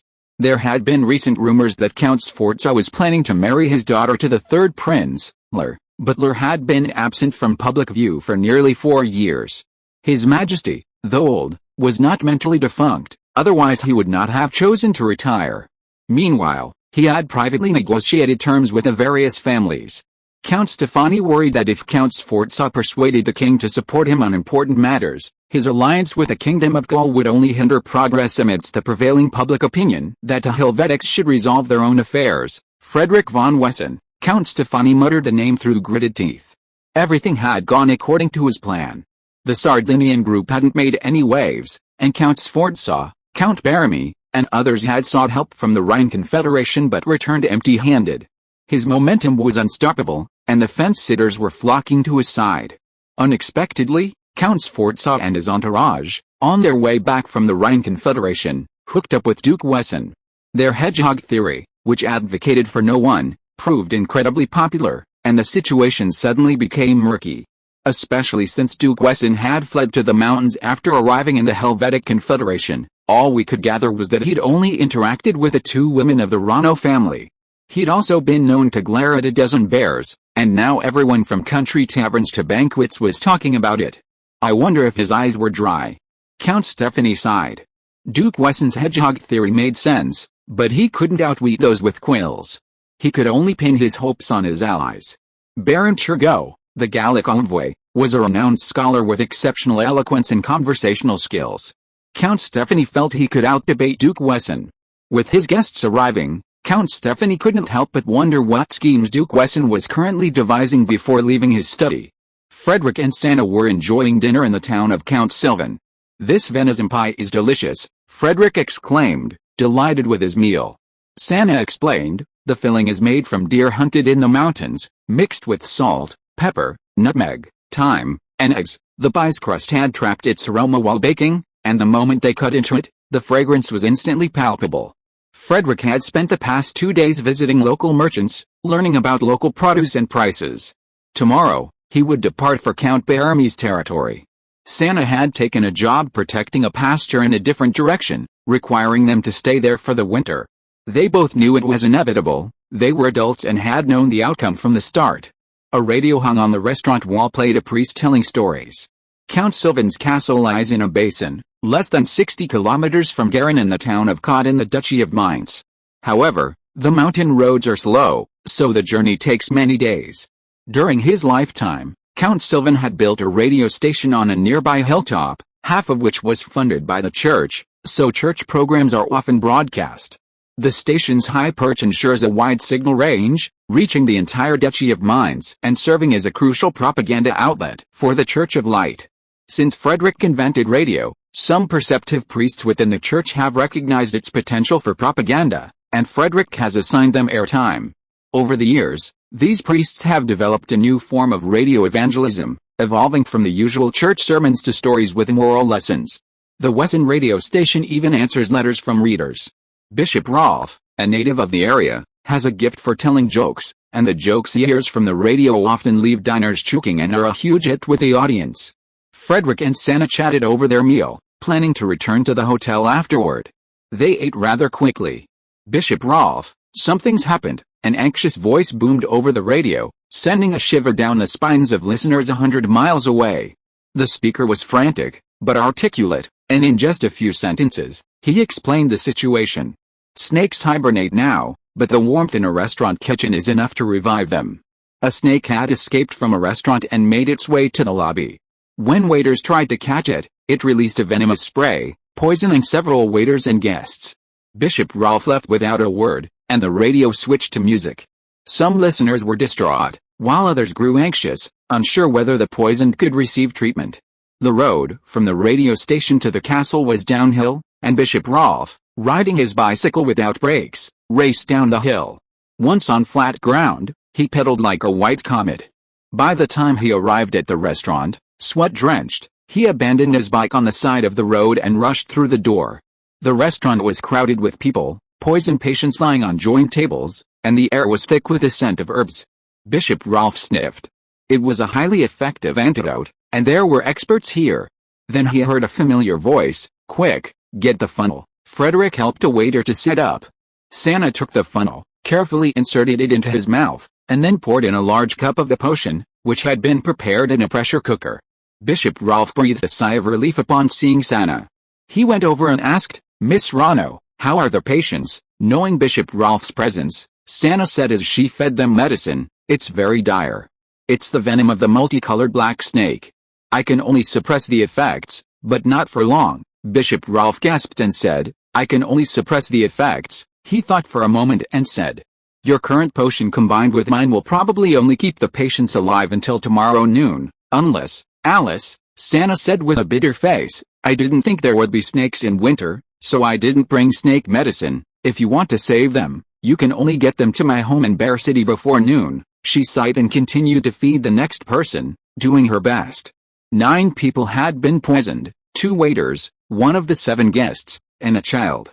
They were barely breathing, their skin covered in black patches, and they looked like Dalmatians. The families of the patients around them wept. Even if they set out on their fastest horses now, they would be lucky to reach the cable car by noon tomorrow. They couldn't possibly reach Bear City. Frederick's brow furrowed, mentally calculating. They had come here after hearing about the incident on the radio.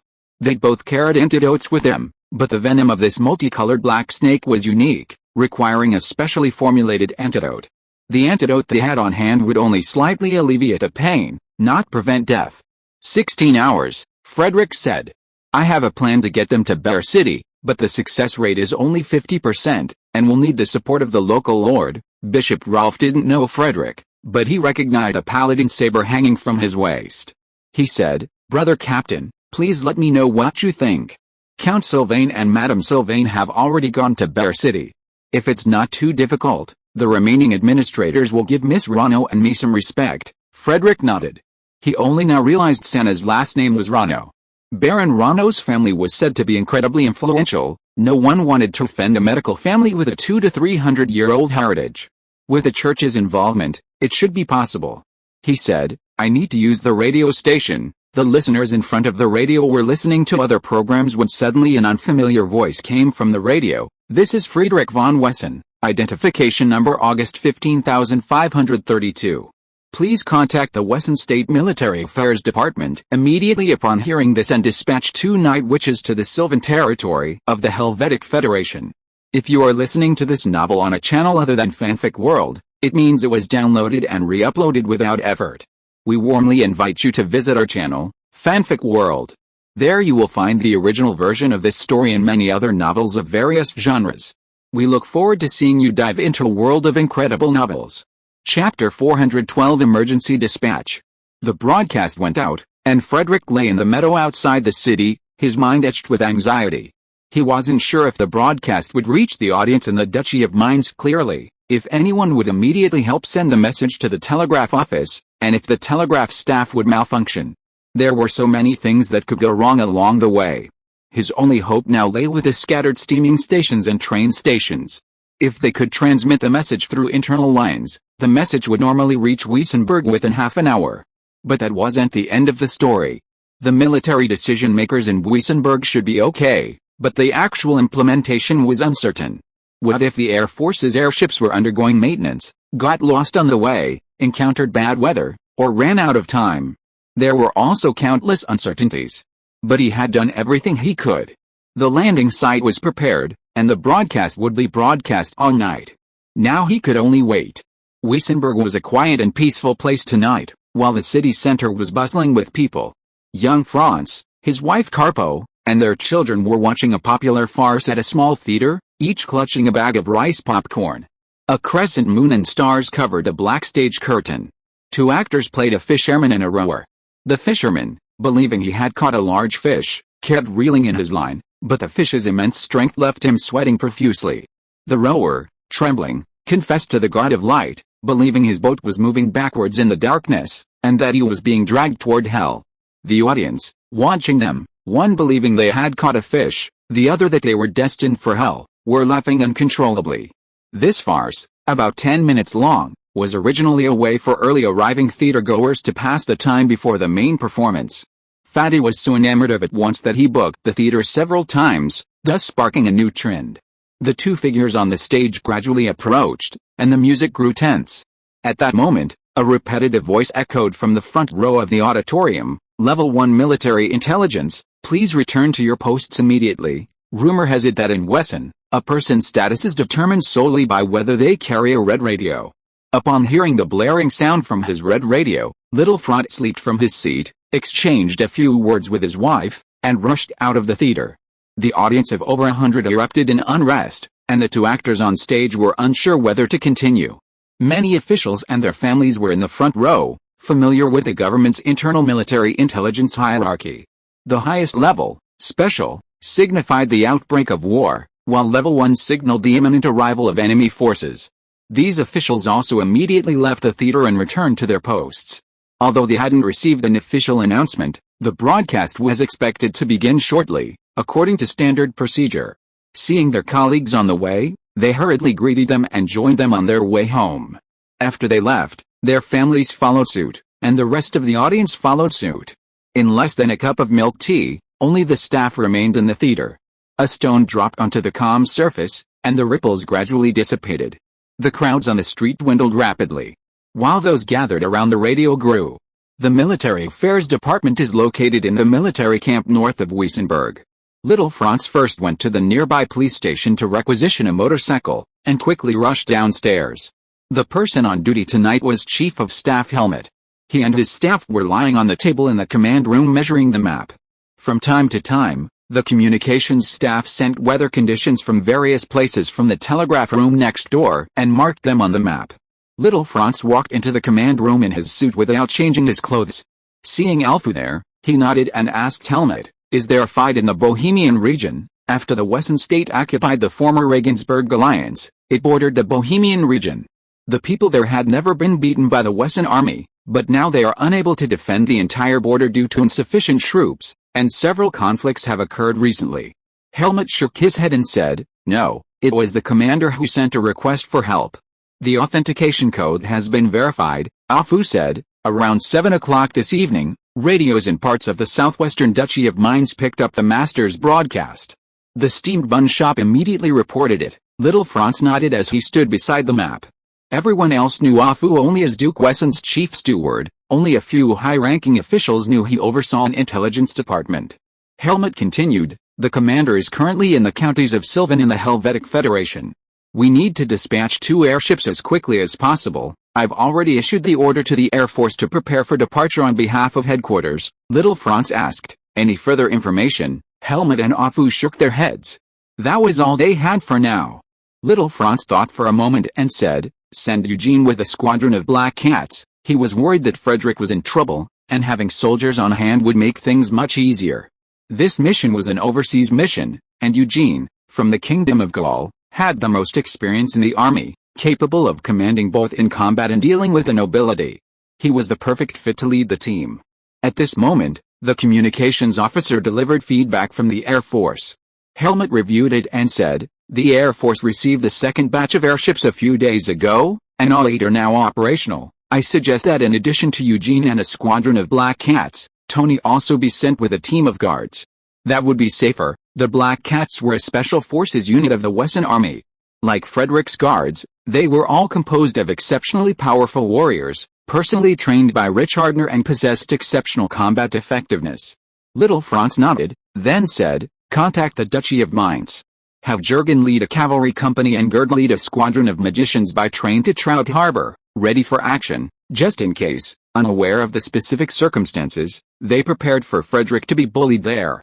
It was precisely because the Helvetic Federation didn't border Wesson state, otherwise they would have pulled their artillery there. Little Franz first ordered the personnel and units involved in the operation to assemble at the air base. At 9 o'clock in the evening, the General Staff formulated a detailed action plan and officially distributed it to each unit. At 9:30, the hot airship began to take off.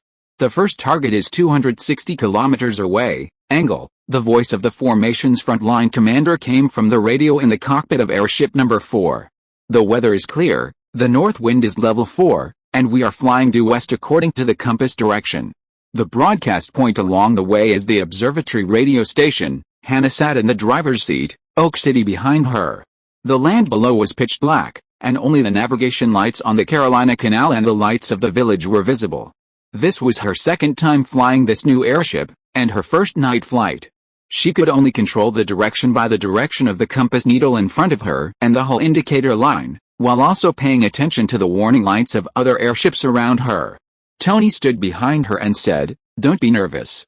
Just perform at the level you've trained for." The captain next to him said to Tony with a look of disdain, "Go away. Don't think you can pick up girls here just because you're the commander's chief of guard. I'll open the bomb bay and throw you out." The Air Force's airship pilots were all young women, and young men in the military often tried to get close to them. Tony smiled and said, "Hannah is my wife's sister. I'm just worried she's too nervous." This crew had just been formed, and the others only knew that Hannah was a student of Professor Manuel, the vice president of Weissenberg University. In fact, she was an adopted daughter. Later, she didn't want to learn necromancy and canning, so she came to fly airships. Her sister married an officer, who turned out to be the commander's chief of guard. The captain initially assumed Tony was just curious like everyone else in the cockpit, but he realized he was here to see his sister-in-law. He said, "Don't worry about Hannah's skills and mental fortitude. See what's new here, then go back and brag about it. Don't interfere with our work." But Tony, carrying out his comrade's mission, smiled and said, When I accompanied the commander on a factory inspection, he explained in detail the principles and structure of airships. He also mentioned the possibility of forming an airborne force capable of maneuvering in airships. Thank you for your hard work on this operation. After we complete the mission, we'll treat everyone to a barbecue at Nanhu Park. We learned our barbecue techniques from the commander. The captain was furious. This guy wasn't trying to pick up girls himself, but was helping others. He angrily dismissed him. Tony walked through the equipment storage area and returned to the passenger cabin. Someone immediately asked, "How's it going? Did you get a date?" Before Tony could reply, the captain's voice echoed through the brass tubes overhead, "Passengers, watch your step. If you accidentally drop the bomb lever, the bottom plate will open." Their words were carried through the brass tubes to the cockpit up front. Unbeknownst to the young men, this was a transport mission, and the floorboards were reinforced with steel bars, preventing them from opening. Night flights are not easy, and the biggest fear is not reaching enough altitude and crashing into a mountain. The pilot airship at the front of the formation activated its searchlight, allowing it to see if there were any mountains 2 or 3 kilometers away. However, the magic circle's heat dissipation wasn't very good. So the light stayed on for less than a minute at a time, followed by 3 minutes of cooling. The other airships adjusted their positions based on the pilot airship's instructions. The navigator was the busiest person, measuring the directions of several radio stations every half hour. The intersection of the lines drawn on the map indicated the airship's location. The advertising and political benefits of radio broadcasting were significant, gaining widespread recognition. The Duchy of Mainz had built several radio stations in recent years, ensuring seamless connectivity along the way. Time slipped by, and the flight was a dull experience for the passengers, who had nothing else to do. Tony and the soldiers closed their eyes in the cabin, resting and preparing for the upcoming battle. An unknown amount of time passed, and the earth outside the window remained pitch black. A cheer emanated from the copper pipes leading to the cockpit. Tony hurried over and heard the navigator say excitedly, "The signal of the Sylvan Leader radio station has been captured, 50 degrees left of the route ahead." Less than half a minute later, the pilot airship sent a new heading command, and the captain ordered Hannah to adjust the course. Chapter 413 Are You Angels? A few red stars appeared in the northeastern night sky, twinkling. "Look! The stars are moving." A 12 or 13-year-old girl with pigtails noticed the sudden appearance of white stars in the sky and nervously tugged at Frederick's arm, asking, "Are those angels?" Frederick nodded. It was indeed the lights of a hot airship. His eyesight was excellent, while many of the locals suffered from night blindness, and even those with better vision couldn't see clearly. Only he could see the distant red signal lights, the others could only see the occasional flashing searchlights. "That's not the right number." Frederick's mouth twitched. He had only called for 2 hot airships, so how could 8 suddenly appear? He didn't care. He immediately shouted, "Quick, light the lamps and the firewood." The dozen or so people waiting with Frederick had been braving the cold wind all night. Dawn was approaching, and many were disheartened. Some had dozed off by the fire. Suddenly, Frederick's shout startled them. Frederick used a soul shock technique from his soul magic, and those affected felt as if they had been slapped on the head, their entire bodies perking up. They hadn't been idle the previous night either. Bishop Rolf had gathered white cloth, needles and thread, and a seamstress, and worked overnight to make numerous half-man-high sky lanterns, which would be called Wessenland lanterns from now on. Someone immediately poured alcohol, purified by Frederick using the water repellent technique, into the bowl beneath the sky lanterns. A rag was also placed in the bowl, and the flames quickly ignited. A cloud of stars rose from the ground, indicating the direction of the distant stars. The airship formation immediately spotted the sky lanterns and, flying in the opposite direction of their direction, quickly discovered several tall bonfires. The presence of the sky lanterns indicated that these bonfires were signals for the landing site, not simply fires lit by locals for other purposes. The airships began adjusting their course and altitude. Dawn had already broken by the time they reached a broadcast tower, and they slowly descended onto the pasture in the first rays of the rising sun. The hatch opened, and Tony, already fully armed, rushed out first. He crouched down 20 meters from the airship to keep watch. Other soldiers filed out, and in the blink of an eye, a cordon was set up around the airship. Bang, bang, 2 pieces of wood clashed against helmets. Eugene and Tony turned to see Frederick standing with his hands on his hips at the head of the large group. Frederick glanced at Eugene and Tony, who had come to report. The 2 men were wearing gas masks, perfectly fitting the public's impression of the Wesson state's demonic army. The young girl had already hidden behind Frederick. After saluting, Eugene asked, "Commander, has anyone bullied you? If we're short on manpower, the cavalry should already be on the trains, and the artillery can find a way to get here if needed." Frederick understood. He probably hadn't explained it clearly enough, and the military affairs department had misjudged him. He said, "No one can bully me. Several people here were poisoned yesterday and need to be transported to Bear City before noon. The patients had been placed in the city church last night, cared for by Bishop Rolf and Sana. If the airship hadn't arrived, a funeral would have been held immediately." Frederick, upon seeing the airships, immediately sent someone to the church to notify them. The advantage of the airships and the large number of Eugene, Tony, and his men was apparent. Soldiers quickly brought stretchers and carried the patients aboard, accommodating a family member for each patient. Sana and Bishop Rolf also boarded the airships. Sana would lead the way to their estate, allowing them to land there, and they could use the wireless to handle any emergencies during the journey. The pig-tailed girl who had seen the searchlight earlier accompanied her poisoned mother aboard airship number 4.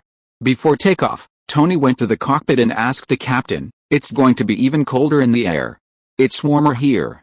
The patients' families are shivering. Can we accommodate them in the cockpit?" The captain hesitated. The cockpit was off limits to outsiders, and it was not convenient to allow them in. Tony continued, "That little girl's clothes are so thin, I'm worried she'll catch a cold on the way down." "Okay," the captain finally agreed.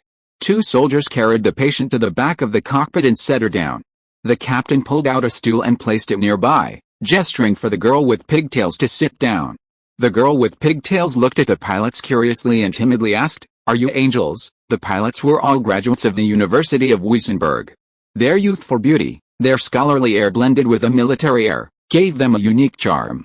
The girl, who had never left the mountains, instinctively mistook them for the angels the priests had spoken of in their sermons. However, since they couldn't communicate, the captain simply smiled friendly, and the girl with pigtails assumed he was saying yes. Seeing the girl shivering, the captain realized she was only wearing 2 layers of clothing, stuffed with hay. He took off his sky blue woolen coat and helped her wear it. He then went to the side and made her a cup of hot milk coffee. The airship fleet set sail again. Everyone in the city stopped what they were doing. Some stood in the streets, while others climbed onto rooftops. As the church bells rang, they looked up and watched the 8 behemoths disappear into the sky. The wind grew stronger. The airships flew south out of the mountains, lowered their altitude in the river valley to avoid a strong north wind, and headed west towards Bear City. Many people were terrified. Some knelt on the ground and prayed, while many more either became weak in fear or fled in all directions. Frederick was in the front pilot boat. Seeing the situation on the ground, he scratched his head, then went to the side to select a record and found a church choir disc to play. "Angel of joy, holy and beautiful, bears a bottle of happy water, we bring bread and sausages to your garden. Angel of joy, holy and beautiful, bears a Wesson bag, we bring lamb and fresh fish to your garden. Your delicacies bring people together in joy. Under your light, people unite as brothers." That morning, accompanied by the choir of the old church of Wessenland, the airship fleet flew across half the valley. This time, no one ran, everyone knelt on the ground, many muttering that the god of light had appeared. Outside Bear City, Richardnell and his new fishing acquaintances looked up, puzzled. "What's going on? Is Frederick here?" At a hotel in the city, Fatu was having breakfast. He immediately went to the balcony to watch the airship fly by. Smiling and muttering to himself, "This is going to be something to watch." At a manor north of the city, Baron Rano and his family had just finished breakfast when the housekeeper arrived to report a strange object flying in the sky. Baron Rano came outside the house, looked at the black dot the size of a fist in the sky, turned to his eldest son Walter Rano and said, "This must be the flying machine in Wesson State that has said." Walter thought for a moment and said, "I've heard Sana and Sonia talk about that kind of flying machine. Sana said she had visited it and said the balloon on it was black. I think it should be." Baron Rano nodded thoughtfully and said, "You can write to us someday and see if you can buy a smaller one. It will be convenient to fly from the sky to the mountains to collect herbs. Hey, such a big lineup may mean that the Duke of Wesson is coming. You should get ready. Did it has helped me get the title of consulting professor of Wesson Medical School? I'll visit him in this name. I'm afraid that things in the palace will become more and more complicated. The 2 boys in your family can't go anywhere except the clinic for a while. Walter agreed immediately and said, Sony has also come to Bear City and is living in the city. I asked her to be careful too. Baron Rano said, the Hess children are much more obedient than yours. You don't have to worry about them. Just remind them. Walter just smiled. The two nieces were only obedient in front of their grandfather. Their father didn't know yet that they didn't go to Wesson Medical College. Instead, one was a reporter in Garan City, and the other was tinkering with machines. At this time, the butler reminded him, Master, young master, those machines seem to be flying towards us. Chapter 414. Keep a low profile. I remember those machines were for war. I heard one could burn down a city. Baron Rano and Walter exchanged a glance, their legs trembling. Could it be? Walter's voice trembled with nervousness. Could it be that Hess has caused trouble? He reasoned that Duke Wesson had sent so many war machines only to deal with the Rano family. The two sides had little contact, and the only possibility was that his younger brother, who worked there, had a medical malpractice and had offended Duke Wesson. Baron Rano's hands trembled, but he maintained a calm demeanor in front of his son. I hope Hess's mishap isn't too serious. I've heard Duke Wesson is a reasonable man. We'll pay whatever compensation is due. The Rano family's estate was quite large, and the harvested land was large enough for an airship to land.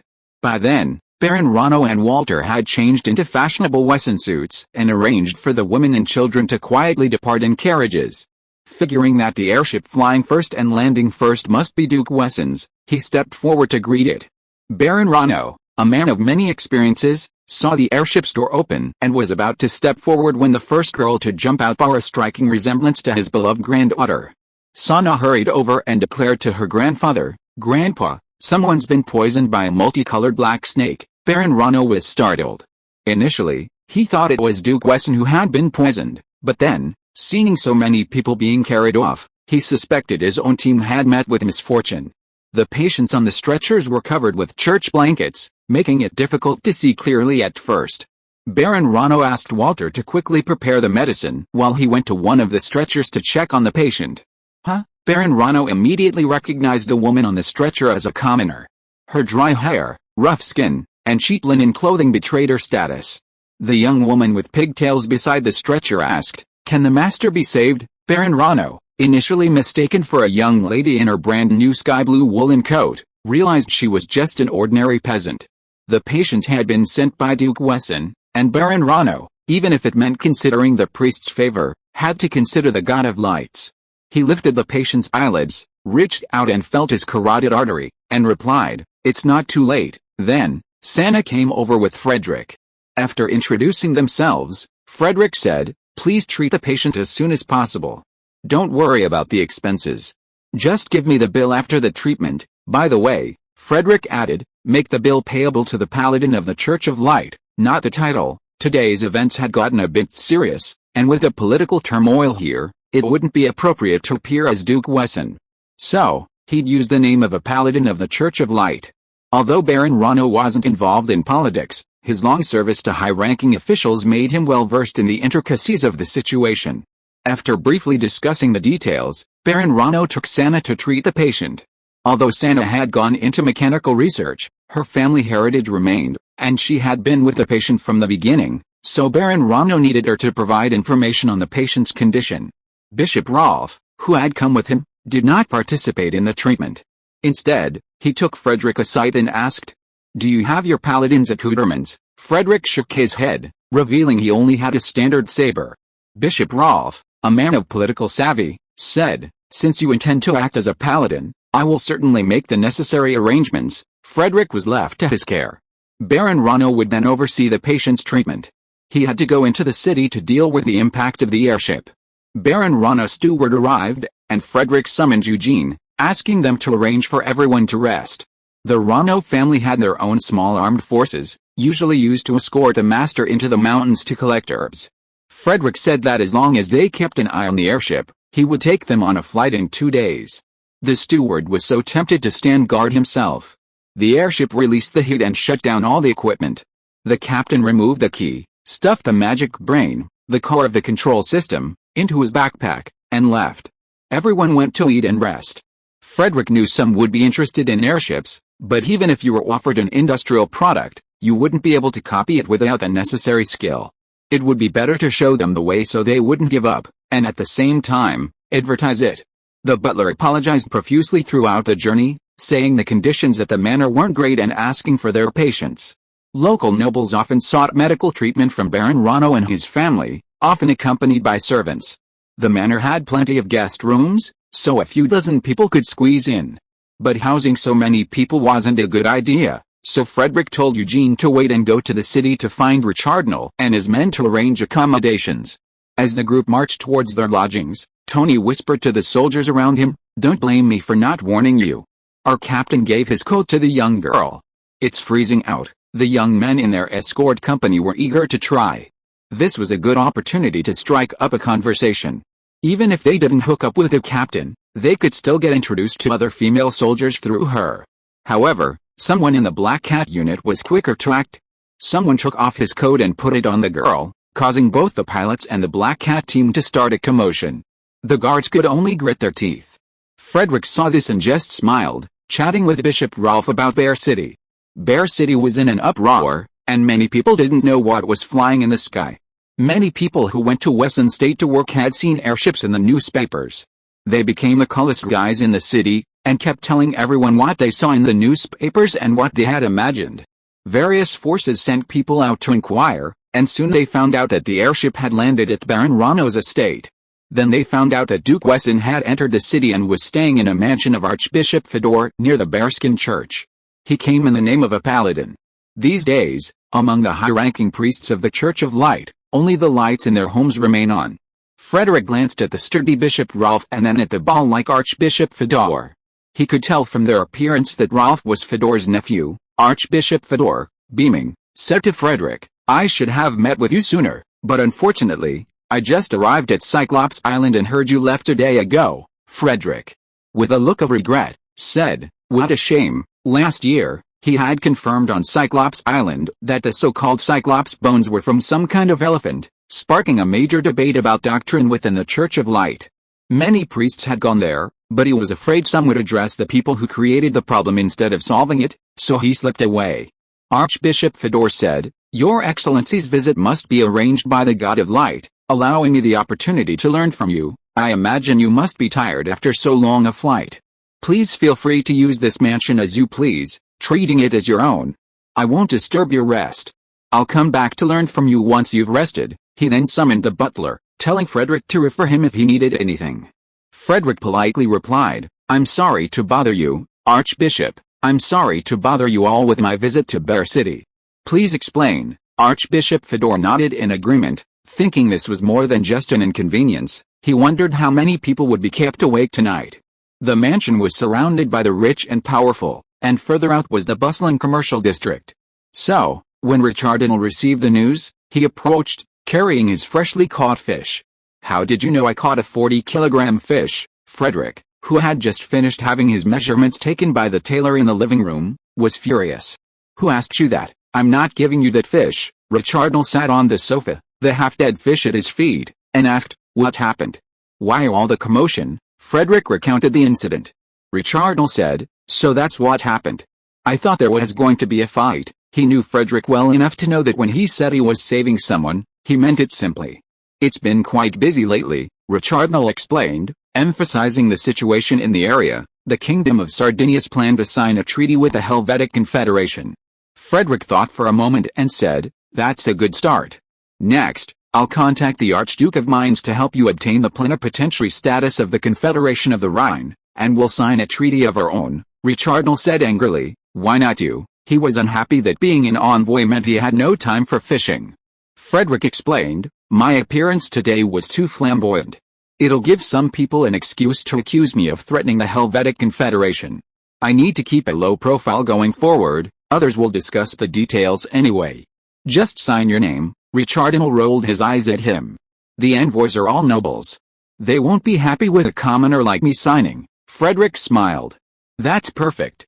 You can choose any fiefdom in my domain you want." He had mentioned the fiefdom long ago, but Richardnell hadn't taken it seriously, and the matter was dropped. Seeing his master wave his hand in disdain, Frederick said with a playful smile, "Now that my master's wife is a count, wouldn't it be a problem if you didn't have a similar title?" The Osmoga Empire has agreed to build a railway to the Great Bay. With the addition of steamships, it will only take a few days to get from Wessenland to my master's wife. Richardon glared at him, picked up his fish, and left.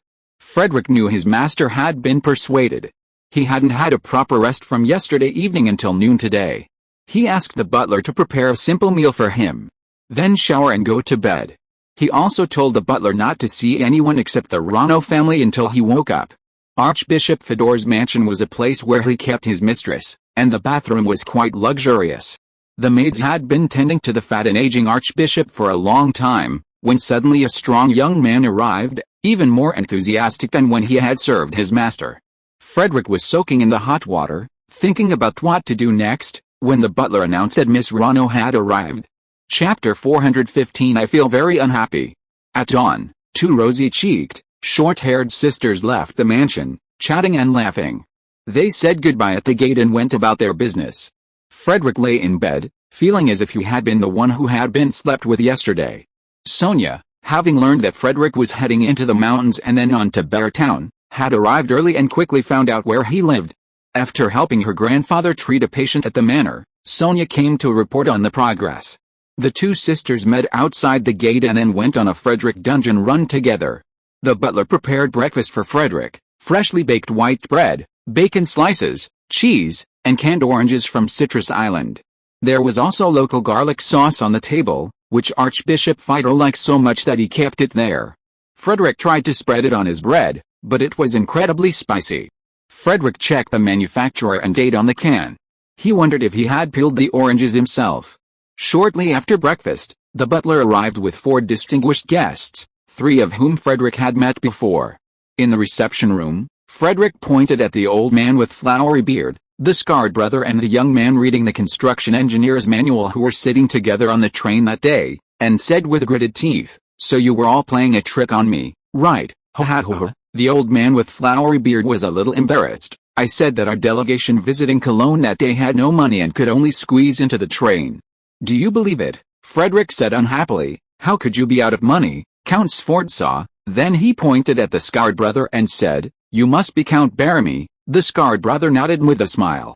Frederick looked at a child, about 11 or 12, whom he had just met and asked, "Are you Count Sylvain?" Count Sylvain immediately stood up from the sofa, saluted, and said, "Thank you, Duke of Wesson, for your help." Frederick smiled and said, "You're welcome."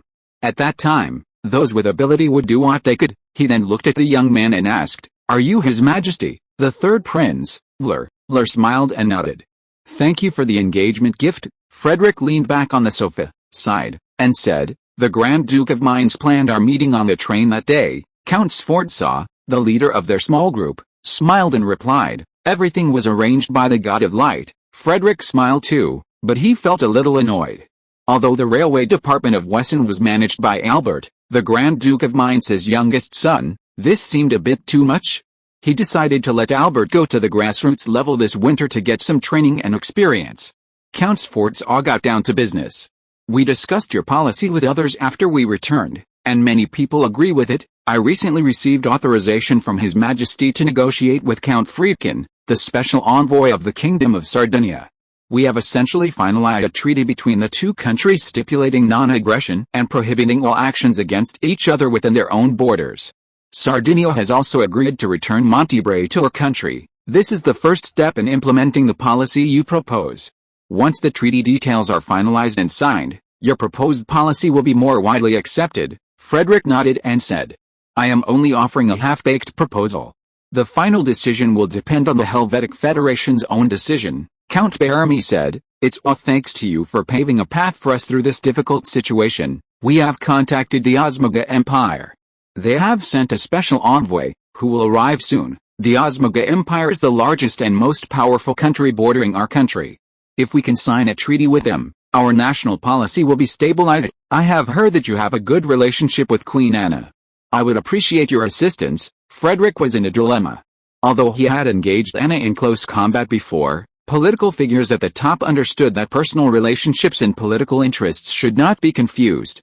He said calmly, "I don't have the ability to influence the decisions of the Osmagan Empire. If negotiations between the two sides reach a stalemate, I can act as a mediator." Of the 4 guests, 3, except the young Count Sylvain, felt a sense of unease. This was contrary to their earlier predictions, having expected Frederick to be enthusiastic and helpful. On the one hand, Frederick felt he truly lacked the ability to influence other countries' decisions, and on the other, he was deeply annoyed by the drama they had staged with the Duke of Mainz. His annoyance was one thing, his job was another. He had come here to prevent the Kingdom of Gaul from gaining political advantage here, and he still had to do what needed to be done. However, the Helvetic Confederation was not limited to this small group. Now that Richardnal and Friedkin had formed a de facto alliance, supporting those nobles who had previously leaned towards the Kingdom of Sardinia, the result was the same. Count Sforza sensed that Frederick's attitude wasn't what he'd expected. The rhetoric they'd been discussing in the small group wasn't working, and things weren't looking good. He figured they'd have another chance to talk at the banquet hosted by Princess Penelope of the Kingdom of Tarago tonight, so after a few pleasantries, he excused himself and returned to discuss countermeasures. Young Count Sylvain wanted to stay, but Count Bearmy glared at him, forcing him to follow suit. Frederick observed this but remained silent. He had learned from Sonia and Sanna last night about the relationships among the nobles of the Helvetic Confederation. Count Sylvain's father had died in an avalanche while hunting 2 winters earlier. His domain was now managed by his mother, and Count Bearmy was his uncle. After the guests left, Frederick asked his butler to bring him some garlic for garlic sauce. He wasn't in a rush about political matters. Count Sforza and his group were sure to be noticed, and their early departure would inevitably spread, leading to a weakening of their relationship with Frederick. Frederick planned to let this matter incubate, secretly communicating with his master and Count Friedkin, asking him to recommend 1 or 2 nobles favored by the Kingdom of Sardinia. He would then engage them in a lively discussion, thus preparing a basket for his eggs. As for the Kingdom of Gaul, Frederick had a tentative idea, but it was still immature. He planned to enlist the help of Archbishop Fedor, a local tyrant, to achieve greater success. Time passed, and by evening, the gates of Princess Penelope's residence were bustling with activity, with carriages arriving for the banquet stretching for a long distance. However, everyone was surprised to find that Frederick was not in attendance. Chapter 416. A clown jumps out. As night fell, the banquet hall bustled with activity. The wall-mounted air conditioner whirred warm air, the band played lively music, and the clinking of wine glasses and the laughter of guests filled the air. Traditionally, formal banquets involve sitting at long tables, served by servants. Sometimes, the long table is surrounded by a circle, with jugglers in scantily clad clothing performing in the center. Those who wish to speak to those further away must shout. Now, a new banquet format, originating in Wesson State, is rapidly gaining popularity. A long table in the center, laden with fine food and wine, surrounded by square tables where guests can gather in small groups of 3 or 5 to chat freely. Tonight, Princess Penelope hosted a modern banquet. She eschewed a long, ornate gown for a fiery red double-breasted military uniform. Her dark blonde hair was tied back in a ponytail, and a saber hung at her waist, giving her a dashing look. After exchanging pleasantries with the dignitaries, a group of well-dressed young nobles gathered around her. Their elegant conversation betrayed a desire for a deep, spiritual and physical communion with Her Royal Highness. Penelope, accustomed to such occasions, handled them with deftness and courtesy, her sharp eyes scanning the banquet hall for the Duke of Wesson. Not only her, but also Count Sforza, Count Stefani, and others from different factions, as well as Fadi, who had come to watch the fun, were searching for Frederick, wondering why he wasn't there. Had he dragged the ladies into a private room? No one could have guessed that Frederick was peeling garlic in his quarters. Princess Penelope had invited Richardnal, but not explicitly, so he was happy to attend to more important matters. The banquet halls where the dignitaries gathered were often the scene of stories and events, often events that changed the fates of individuals or families. After greeting Princess Penelope, Richardnal went to a small table nearby. A servant brought him wine and meat, and he and a few other enthusiasts discussed how to use bionic baits that mimicked small animals to lure large fish. They were engrossed in the conversation when a voice suddenly called out, "Richardnal, I challenge you." Richardnal looked up and saw a young man in his mid-20s, dressed in a dark blue tuxedo with a swift sword slung at his waist. He appeared to be from Gaul. The young man introduced himself. "I am Baron Lefer of Puy-de-Dôme, and I will defeat you." Richardnal immediately recognized his opponent's skill. Having experienced this kind of challenge many times, he asked, "How much do you weigh, Baron Lefer?" expecting Richardnal to accept or decline the challenge, had already prepared a plan. He didn't expect the other party to ask how much. About 100 kilograms, he answered truthfully, though he didn't understand why. Richardnal asked in surprise, "It's so big, where did you catch it?" Leffer was dumbfounded and said, "Where did you fish?" Richardnal asked him, "Where did you say you caught that 100-kilogram fish?" "On the sea." Leffer felt that Richardnal was deliberately playing a trick on him. He was so angry that his face turned red. He slapped the sword at his waist and roared, "Richardnal, I am challenging you to a martial arts challenge now, not fishing." Richardnal immediately said, "I give up." Then he talked about the topic just now with his friends at the same table. When frogs swim on the water surface, they rub against it. So when using fake frogs as bait, you can't pull the rod all at once. You have to pull it over one by one. This will make the fish think that it is a real frog. Richardnal has been challenged many times since he became famous. He used to accept the challenge, but now he is old and has already achieved success. He has long cared less about fame, except fishing. If it was an opponent of equal caliber, he would still accept the challenge. If the opponent's skill was inferior, he would use force to teach them a lesson. But for such a self-righteous young man, forget it, just admit defeat and send him packing. If these ignorant people proclaimed their victory over Richardnal, those with more experience would think Richardnal was showing off his prowess. If word spread, others would challenge them, and they would be defeated before they could even put their best foot forward. Left alone, Leffer's face flushed and paled, and his hand reached for the hilt of his sword. He had been a little loud earlier, and Penelope, the host of the banquet, had to deal with the disturbances. Upon hearing this, she arrived with a glass of wine in hand, followed by a swarm of admirers. Penelope said to Leffer, "If you wish to challenge Master Richardnal, I think you must first prove your strength with a similar record, perhaps defeating a god of magic." Everyone around burst into laughter. Fatty was also present tonight, accompanied by his bodyguard, Håkon. Håkon, a true god of law, took Fatty's cue and solemnly addressed Leffer, "I barely hold the title of god of law. If you can strike me with your sword, I'll be defeated." The laughter around them deepened, but the other guests in the Gallic envoys group were all scowling.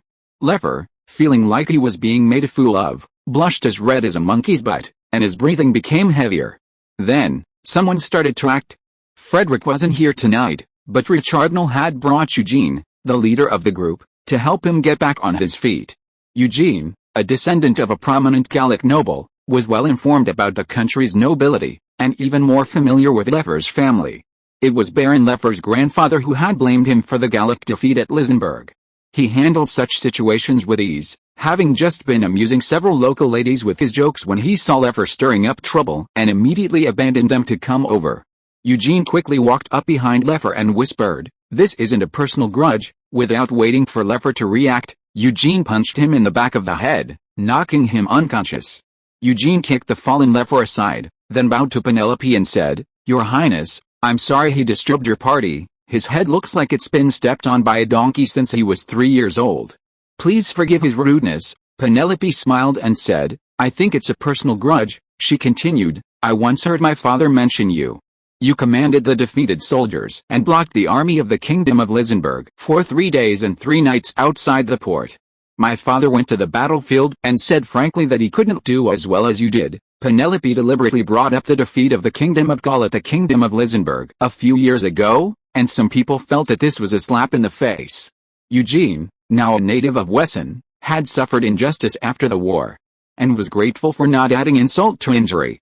He was flattered to hear the praise of Archduke Suarez, hailed as the shield of light by the Church of Light, and stuttered, "How dare I compare myself to Archduke Suarez? I grew up listening to his stories." His words were spoken, but the curled corners of his mouth couldn't conceal his emotion. Afraid of bursting out laughing, Eugene hurriedly said, "I'll take Baron Leffer to rest." He grabbed Leffer's right ankle and dragged him out of the banquet hall, throwing him into the flower bed outside before bursting into laughter. Everyone in the banquet hall thought the incident was over, but someone else came to trouble Richardnal again. Turgot, the Gallic envoy, was in his 30s, with golden curls and a dark blue scholar's robe, giving him an air of scholarly grace. Now that his side had been humiliated, he naturally sought revenge. He hadn't participated in the fight just now because he wasn't good at fighting. But if it was a fight of words, he felt he would definitely not lose. He shook his head and sighed, To have force without respecting order is like a tall building built on the beach. Sooner or later it will collapse. Richardnell's mouth curled up slightly. He was very unhappy that this guy had been promoting the Wesson collapse theory recently, so he said expressionlessly, "You might as well make your words clearer." The onlookers immediately became interested. Everyone knew that Richardnell was one of the top few in terms of fighting power. They thought that he could not defeat those scholars with his words, so he could only pass by and wait for Duke Wesson to come and get back at him. Unexpectedly, he met them head-on. Chapter 417 Theory and Practice.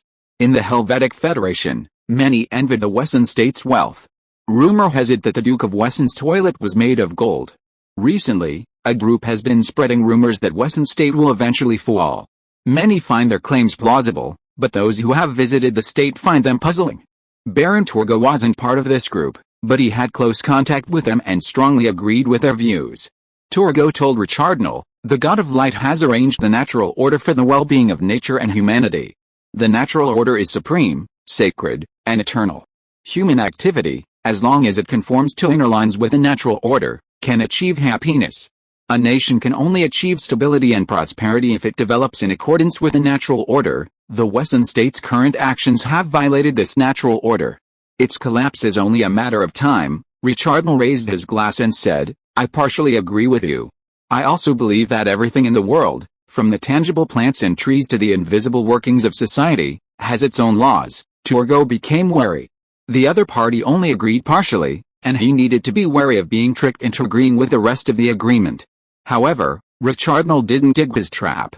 Instead, he said sincerely, "Please tell me specifically where the Wesson state violates what laws." A sage in the distant Peach Blossom Stone once said that when three people walk together, one of them can be their teacher. The Wesson state welcomes criticism and suggestions, and reasonable ones will be adopted. I heard that the Wesson Science Society will add a sociology member, focusing on economics and policy, and you could become Frederick's political advisor. If you have any insightful ideas, I can recommend you to the Wesson Science Society. Torgo's heart skipped a beat. He hadn't expected such a move. If it were a debate, he was confident that his eloquence would completely refute Richardnell, forcing him to flee in dismay. But he didn't expect Richardnell to put on an air of humility and willingness to learn. If he won, he could pretend to be open to learning, and even get an interview for membership in the Wesson Science Society, without losing any face and gaining a reputation for humility and tolerance. If he lost, it would be even worse. He'd been relying on the Wesson state is doomed theory to counter Duke Wesson's demand for the Helvetic Federation to remain neutral. If he lost, he'd have no one to support him. After Richardnell finished speaking, he maintained a sincere smile and looked at Torgo. He wasn't stupid. Stupid people couldn't become sword masters. It was just that he hadn't read much before and didn't know how to talk. Years of combat experience had taught him not to fight in the enemy's advantageous areas, but to exploit his own strengths to defeat the weak. So, once he realized he couldn't defeat Torgo in the debate, he immediately changed the subject. Torgo knew he couldn't retreat now.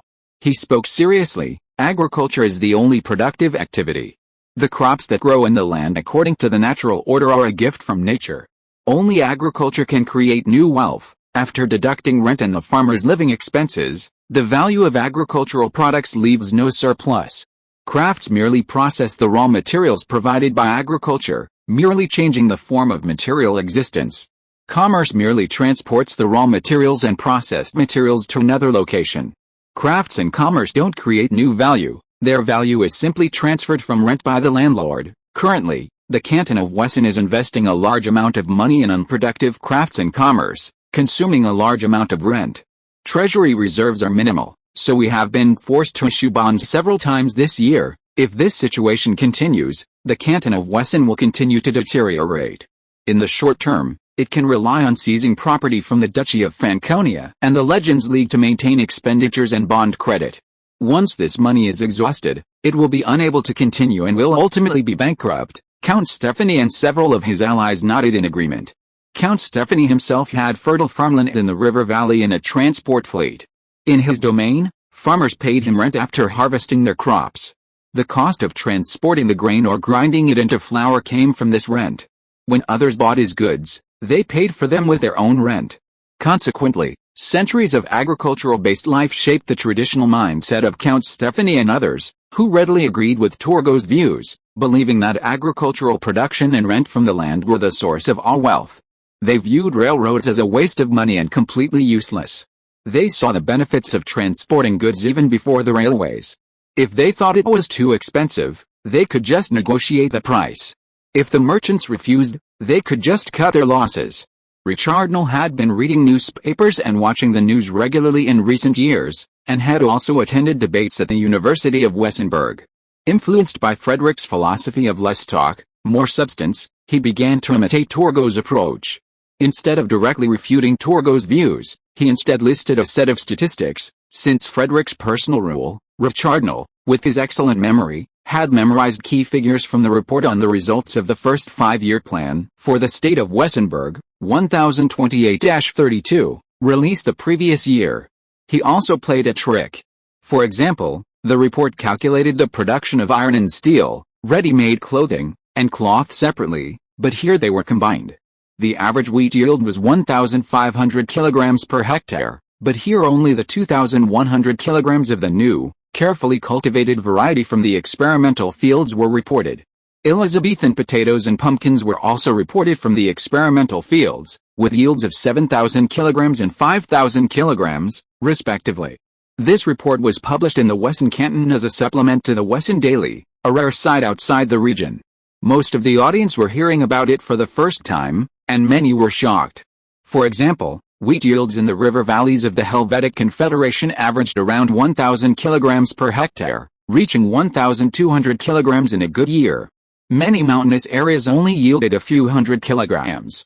The Wesson Canton figure of 2,100 kilograms was enough to shock anyone, including the Gauls, known for their fertile land.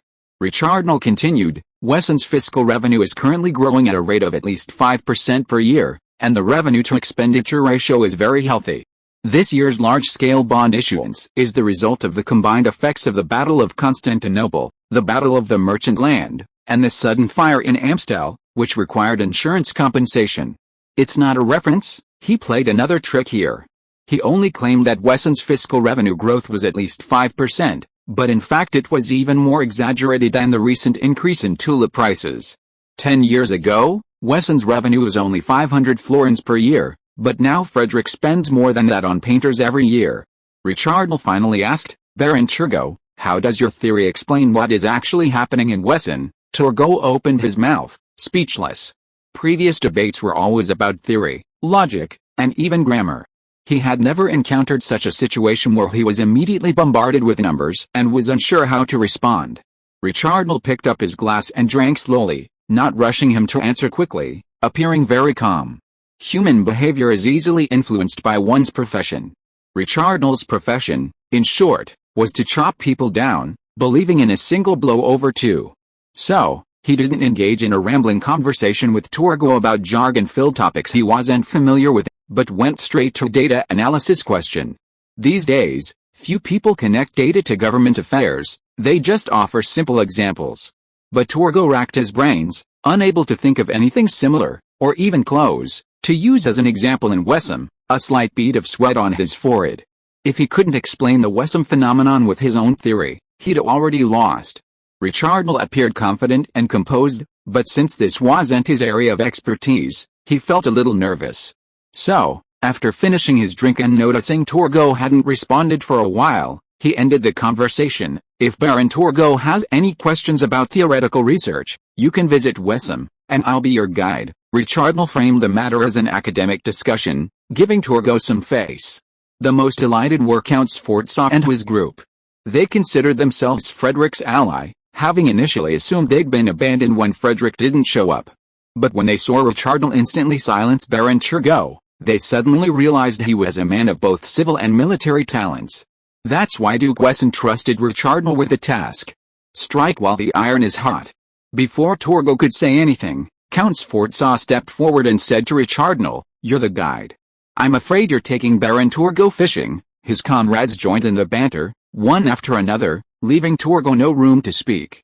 A nobleman, who had always considered himself obscure, approached Richardnell and asked, "Are the wheat yields really that high there?" This nobleman's domain was also in the river valley, And if there was wheat with yield nearly doubled, he would definitely buy it. That's fake, Count Stephanie suddenly said, his face darkening. I once bought wheat seeds from Wesson. They said the yield would be around 1,500 kilograms per hectare in the first year, but I only got 1,300 kilograms. I used that wheat as seed, but the second year, even with good weather, yielded less than 1,100 kilograms. Last year, it was less than 900 kilograms, and this year, it's only 800 kilograms. He'd made a profit in the first year, broken even in the second, and lost everything in the third and fourth years. He felt he'd been ripped off by Frederick and began to boycott everything related to him. Richardner had read similar news in the newspaper and calmly asked, "Did you buy the fertilizer?" Count Stephanie was stunned.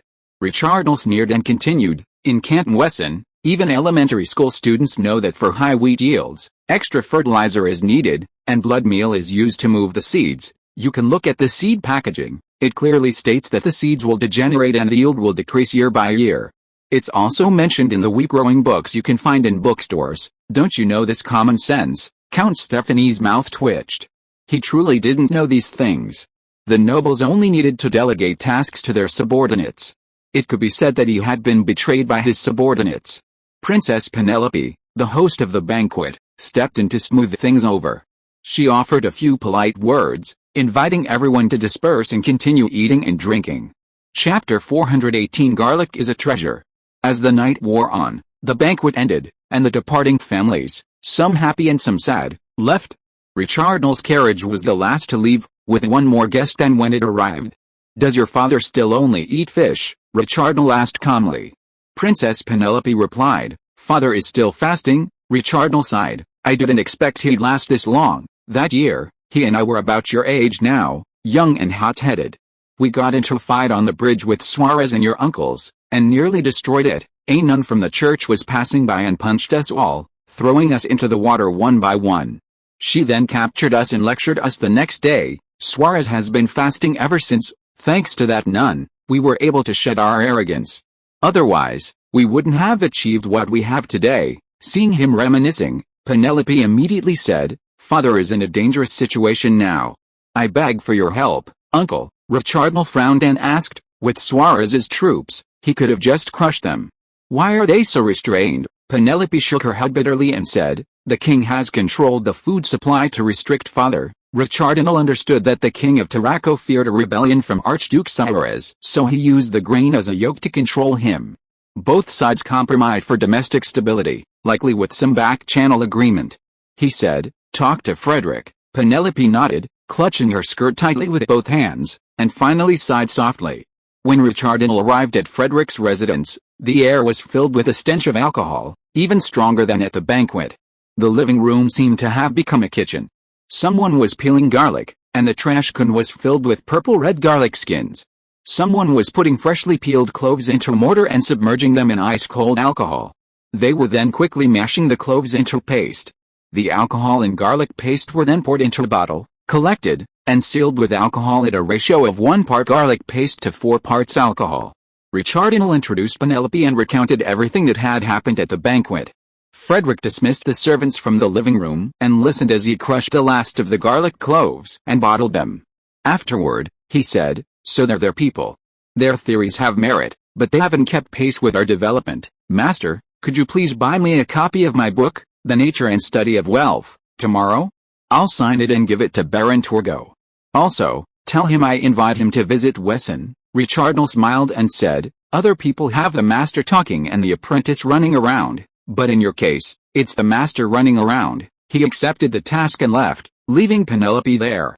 Penelope arrived, watching Frederick fuddling with the garlic with a strange expression. After Richardner left, she asked him, "Am I more attractive than garlic?" Because Richardner and Suarez were longtime friends, and since this wasn't a formal occasion, their conversation was casual. Frederick nodded.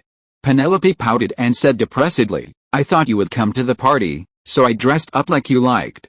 I didn't expect you would rather be with garlic than come to me." Frederick was full of question marks. He looked at her in her military uniform and asked, "You do look good in this outfit, but who told you I like it like this, isn't it?" Penelope replied. "When you were in the Osmega Empire, Her Royal Highness Mary, the protector of the realm, was the favorite among so many people. So everyone thought you liked women like us who lead troops into battle. Frederick smiled and said, I admire women who have their own careers, not just leading troops. Is that so? Penelope said, I thought you liked women who smelled of garlic. Frederick smiled and said, garlic is a good thing. It's full of treasures. There is a substance in garlic that can kill bacteria.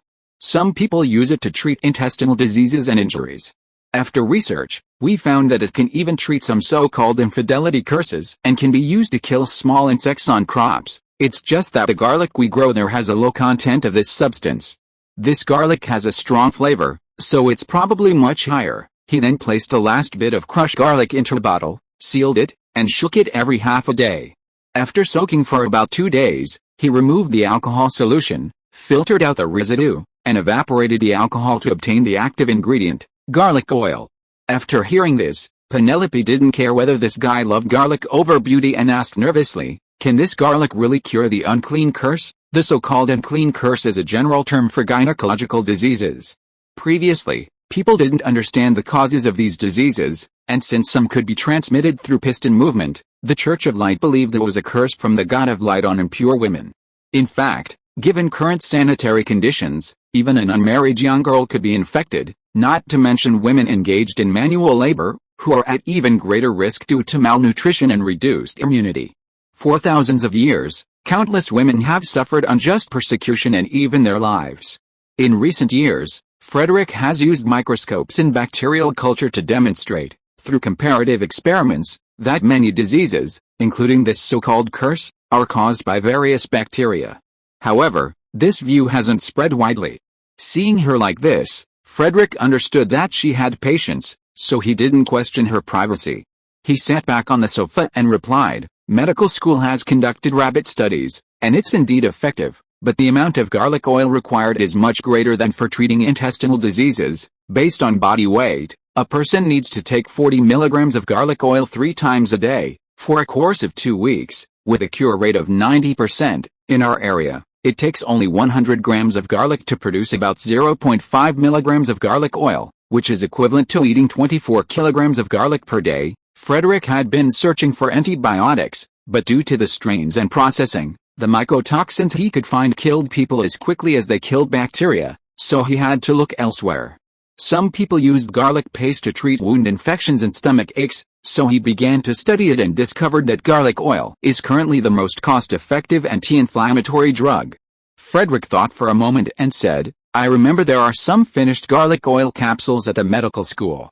I'll have the airship send out a batch tomorrow. Penelope was so excited that she immediately went over and grabbed his hands that smelled of garlic and said, thank you so much. Then she took the opportunity to express her intention.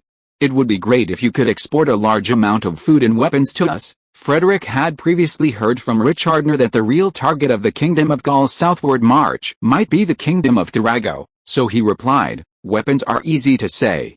We need to import food ourselves, but we can export military canned food to you. How do you plan to pay? I heard that your economy is not well off. Penelope's face suddenly turned red, and she asked in a low voice, what do you think of me? Frederick said seriously, it can be exchanged for canned beef of equal weight. Penelope was stunned and began to draw her sword. If you are listening to this novel on a channel other than Fanfic World, it means it was downloaded and re-uploaded without effort. We warmly invite you to visit our channel, Fanfic World. There you will find the original version of this story and many other novels of various genres. We look forward to seeing you dive into a world of incredible novels. Chapter 419 Just Garlic. The scene at Princess Penelope's dinner party caused many of the Helvetic Federation's nobles to ponder, some harboring ulterior motives. As the nobles inquired about Duke Wessen's next move, they assumed their informants had been intoxicated. Duke Wessen is buying garlic, isn't it spicy enough? Everyone who heard the news was baffled. Should he be lobbying now? Why was he researching garlic? For a moment, many speculated about Duke Wessen's activities. In the bathroom, 2 people were chatting. This scar is from the assassination attempt by those, Osmogoria, Venetians. Those pagans used a bow to trap me in the bushes. The dampness loosened the bowstring, and a little deeper would have pierced my heart. That's because your armor is thick. Your armor isn't thin either. Frederick watched speechlessly as Mary and Penelope described their injuries to each other. The Osmoga Empire's plenipotentiary envoy was the new protector of the realm, Mary. Anna sent her because she was her own reliable sister, and also to see if her other siblings would take advantage of the situation. After arriving in Bear City, Mary assigned specific tasks to her subordinates and immediately went to find Frederick, only to find him and Penelope embroiled in a struggle in their bedroom. Penelope had been fighting on the front lines with her father against the pagans of the Kingdom of Madeira to the west since she was 12 years old, and her body was covered in scars. She quickly developed a sympathetic bond with the similarly scarred Mary. Frederick, on the other hand, while his exploits on the battlefield could attract the hearts of young women, had never fought many tactically disadvantageous battles, and his only scars were from his own actions, leading to his isolation. After they counted their wounds, Penelope mentioned the predicament her family was facing. Food, Mary hesitated. This bad guy has bought up a lot of our grain, she pinched Frederick and continued. A factory recently opened on the coast of my territory and started producing canned fish. It was originally sold to this bad guy, but I'm breaking the contract and selling it to you. Mary's territory is located at the head of a large bay in the north-central part of the inland sea. The rivers flowing from the surrounding land bring a large amount of organic matter into the sea, enriching the nearby waters with fishery resources. Last year, she took out a loan to buy equipment and build a cannery, using canned fish to repay her debt. Penelope was delighted at first, then looked at Frederick expectantly. This matter needed his approval. Frederick naturally agreed. Penelope bought Mary's canned fish, and Mary used the money to repay the loan, making it a win-win situation. Personal relationships and official business should be kept separate, but when personal relationships are good, business can be flexible without violating principles. Frederick said to Penelope, while the river's still frozen, I'll sell you a batch of the latest Elizabethan potato, pumpkin, and bean seeds. I'll also give you some fertilizer, and next year I'll sell you some tractors to help you cultivate the land. He'd considered food during his free time these past 2 days. There was no way to get enough food, so he could only help them cultivate the land and increase production. Penelope left after another dungeon run and a shower. Yesterday, the airship had delivered dozens of kilograms of garlic oil capsules, which needed to be transported back. Before leaving, she made an appointment with Mary to compete in the tournament tomorrow. Mary, however, wanted to leave with her, apparently having something to discuss privately. Frederick remained in his quarters, tinkering with garlic. Experiments had shown that garlic grown in the mountains here, perhaps due to the lower temperatures and longer growth period, generally had a higher oil content than garlic from Western state. Many believe his garlic tinkering was a cover-up, so they sent agents to investigate. Frederick was peeling yellow garlic in the living room when a visitor arrived, Count Stephanie's grandson, Myth. Frederick learned that Count Stephanie was the third son of his family. According to family tradition, the eldest son was trained as the heir, the second son was sent to the church, and the third and subsequent sons were left to their own devices. So, Frederick recruited a group of mercenaries and set out to explore the Kingdom of Gaul, where he met King Louis the Elder. Later, his family's unicorn, stung by a wasp, went berserk and gored his eldest brother to death. His second brother, living an even more extravagant life as a bishop, relinquished his inheritance, so the youngest son returned home to inherit the title. Count Stephanie and Louis the Elder had always had a good relationship, which was why the Kingdom of Gaul chose him over the nobles from the northwestern mountains, with whom he had a long-standing friendship. Frederick was certain Myth wasn't there to help peel the garlic, so he asked him about other matters besides asking him to help peel the garlic. He didn't even offer him lunch. In the afternoon, Mrs. Sisters arrived, returning home after breakfast the next day. In the evening, Mary and Penelope arrived, chatting and laughing. Both bruised, Frederick was busy rubbing medicated wine on them. While applying medicine to Penelope's shoulder, Frederick said, I've heard that Count Stephanie's confidence in the Kingdom of Gaul is wavering, but Baron Turgot, as a special envoy, isn't very concerned. I'm afraid the Gauls don't value the Helvetic Confederation as much as they appear. Count Stephanie, hoping to become king, needed the banner of the Kingdom of Gaul to rally supporters. Now, that banner's influence was in jeopardy, and he was anxious for Baron Turgot to step up and create something to expand its influence. Instead, Turgot slacked off. This gave Count Stephanie a headache, and he planned to win over Frederick to his side. With the backing of two great powers, he would have a secure position. But Frederick acted as if he had nothing to do with the matter. Miss came to peel garlic, and the girls stayed up all night pounding it. They hadn't learned anything substantial, but they did learn quite a bit. Penelope frowned and said, "It seems the true focus of the Kingdom of Gaul isn't here, and therefore not in the Kingdom of Sardinia either. This is just a cover to attract attention. If the target wasn't here, then it could only be her home." Marie said to Stephanie, "I have a plan. It won't change the overall situation, but it will make things difficult for the Kingdom of Gaul for a while." Frederick asked curiously, "What's your plan?" Marie smiled triumphantly and said, "I can quickly sign a series of non-aggression treaties. We're working out the details now. And it should be signed in 2 or 3 days." Surprised, Frederick asked, "So soon?" "Of course," Marie replied matter-of-factly. "Our two countries don't have any conflicts to begin with, and our focus will be on the east. As long as you don't attack us in the west, that's all that matters." Frederick grinned and said, "I'll only attack you." As Marie had said, the Osmagian Empire and the Helvetic Federation had no conflicts, and they needed a stable west to focus their attention on the east. The terms were simple. 4 days later, the two countries held a grand signing ceremony at the royal palace. Frederick, dressed in his paladin uniform and accompanied by Archbishop Fedor, left many speechless. The next day, the citizens of Bear City were shocked by the news in the newspapers. There were newspapers in Bear City. A reporter interviewed Count Friedkin, the Sardinian envoy, and learned surprising news. Negotiations between Sardinia and the Helvetic Confederation had reached a consensus in principle.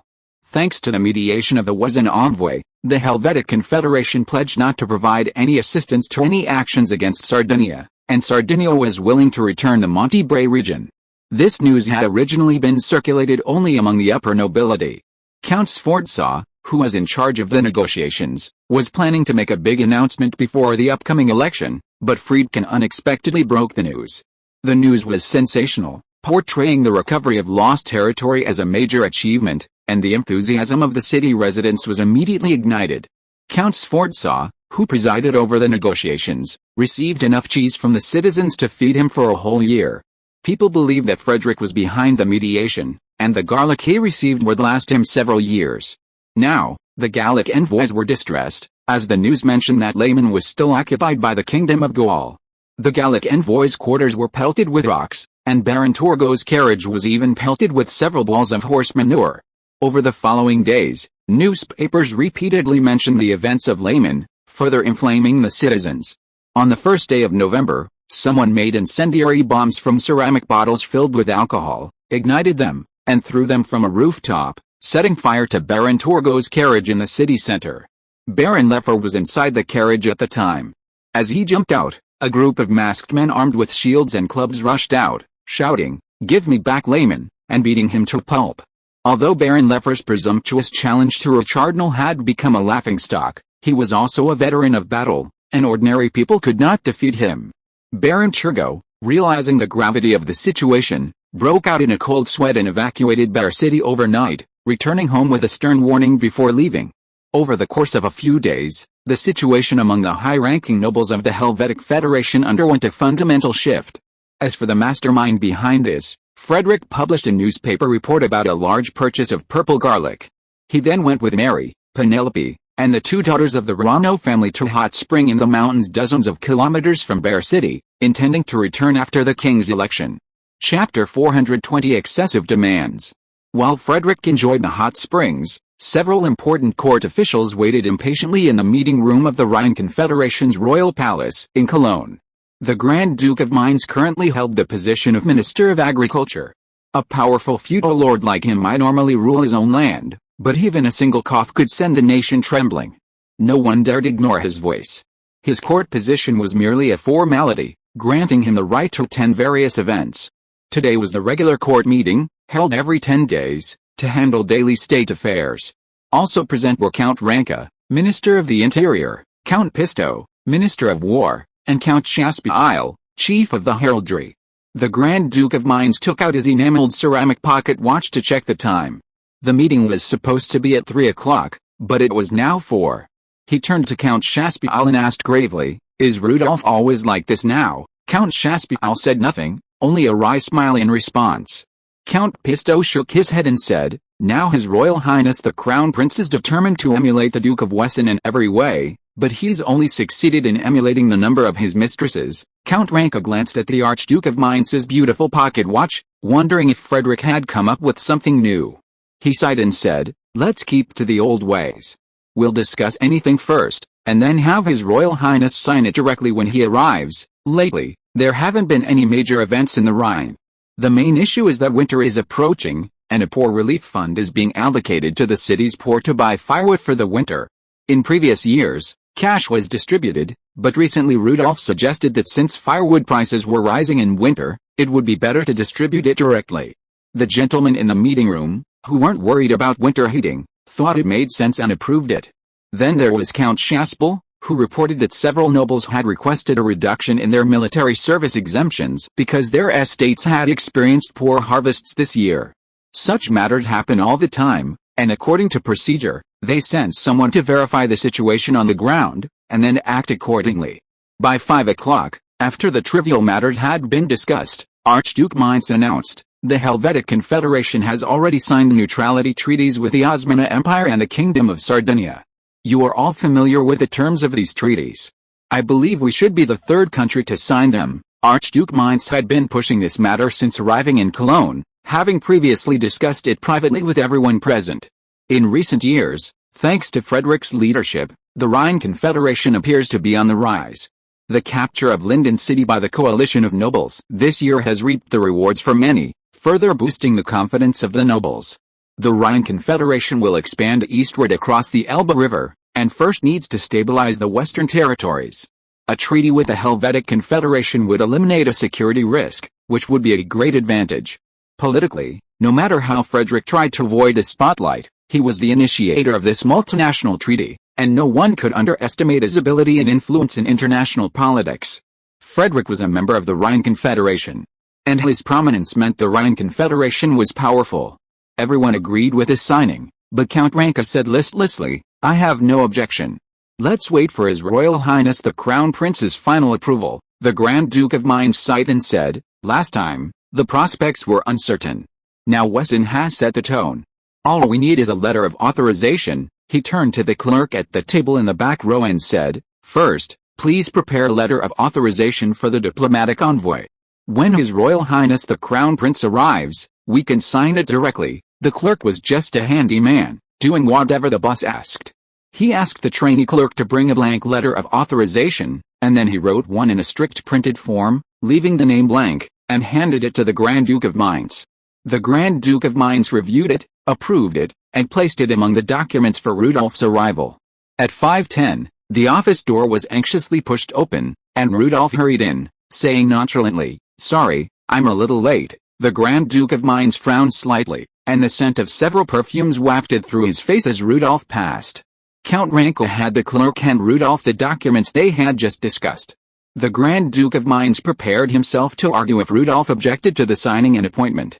But he gathered his strength and punched the air. Rudolph sat down, not even glancing at the documents, simply signing where they were supposed to be signed, including the letter of appointment, and then handing it to the clerk behind him for the wax seal to go through.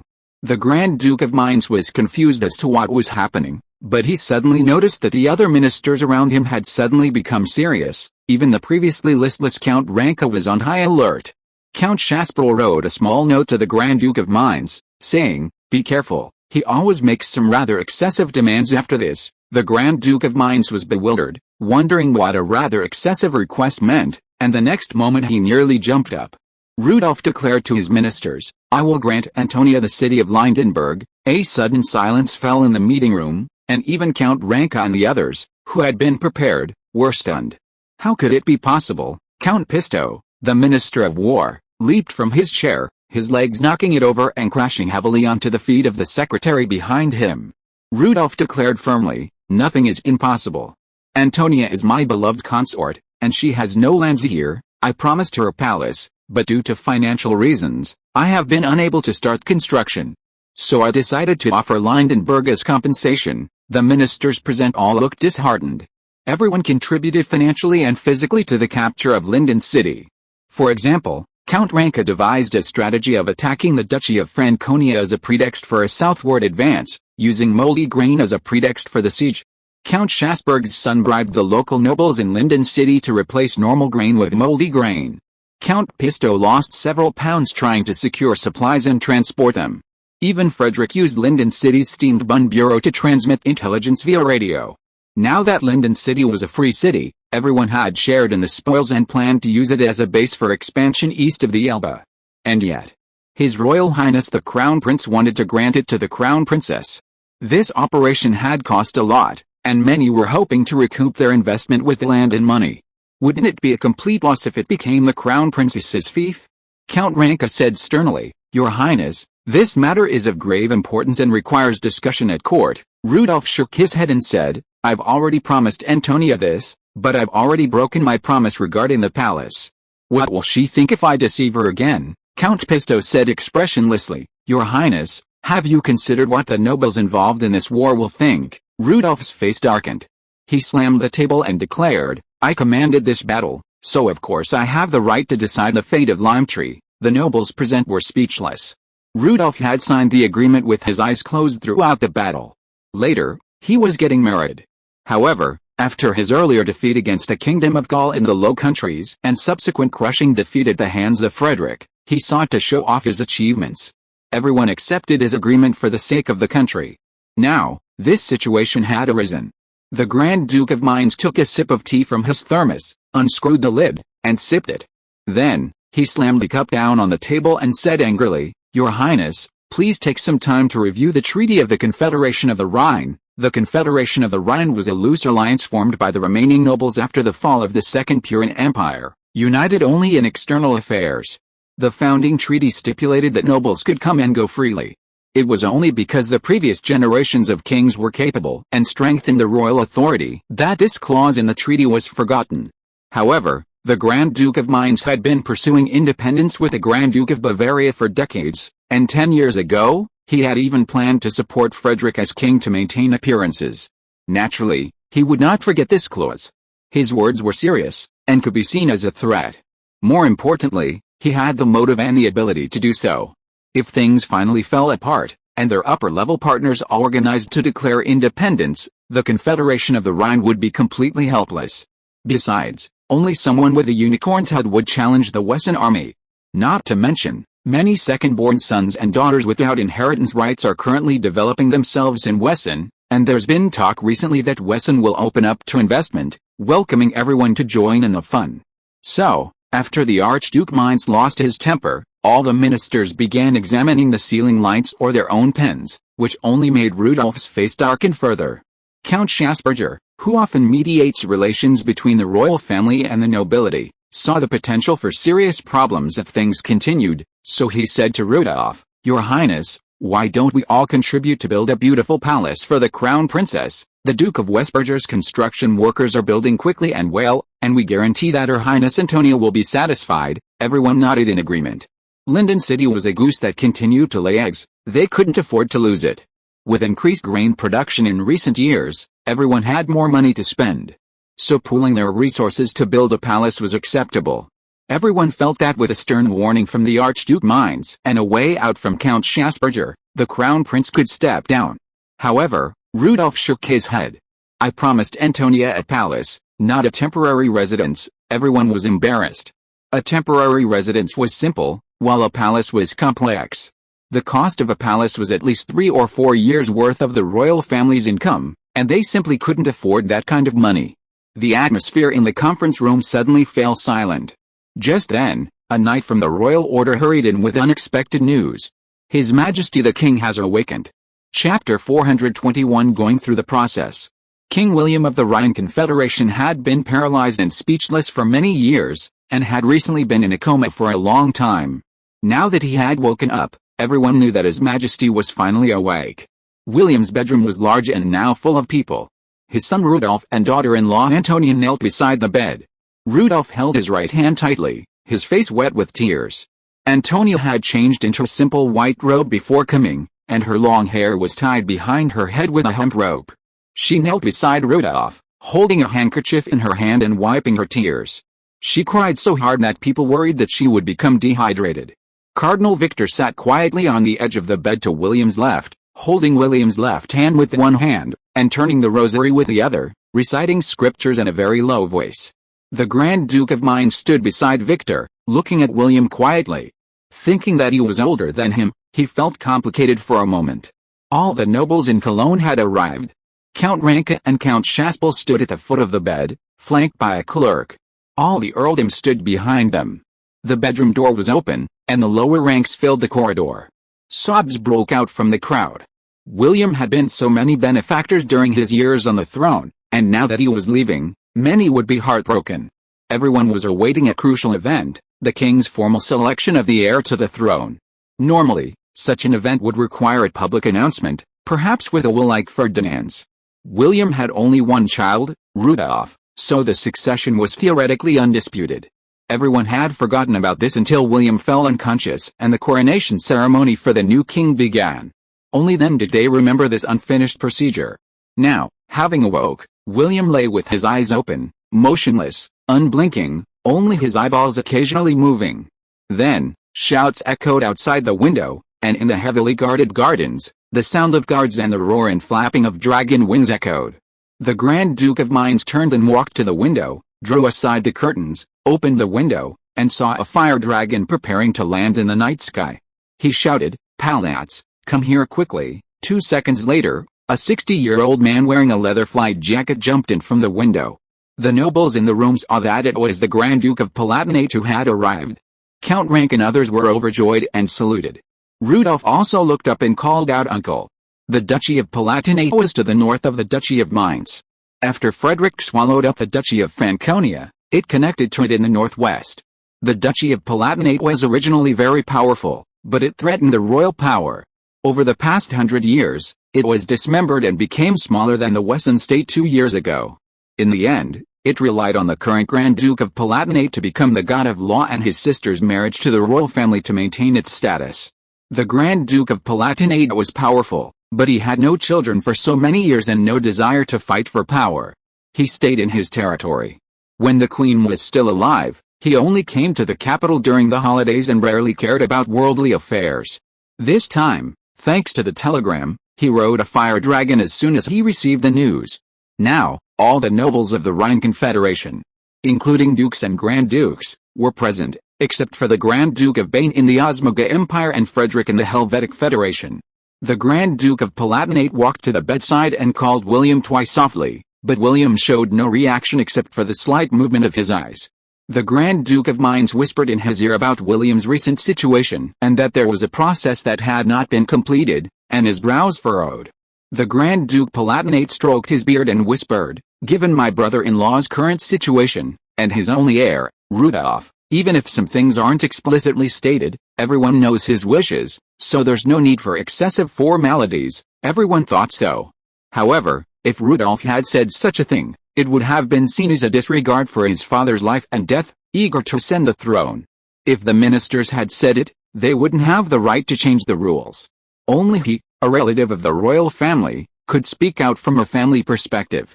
After speaking, the Grand Duke Palatinate looked at the Grand Duke Mainz. He was the highest-ranking vassal here, and if he had taken the lead, no one would have objected. The Grand Duke Mainz nodded slightly. Then the Grand Duke Palatinate looked at Count Ranke and other important court officials. If they agreed, then the matter would be settled. Naturally, the ministers nodded. Count Ranke thought for a moment and then whispered to the two archdukes about a plan he had just come up with. Why not let the cardinal ask his majesty if he opposes Rudolf's succession to the throne? The Grand Duke of Palatinate thought this was a good idea. Not opposing meant tacit consent. Although it wasn't perfect, it did fill in the gaps in the process. Seeing William like this, it was unclear how he would express his opposition. This matter could only be handled by Cardinal Victor. Royal power and divine power depend on each other.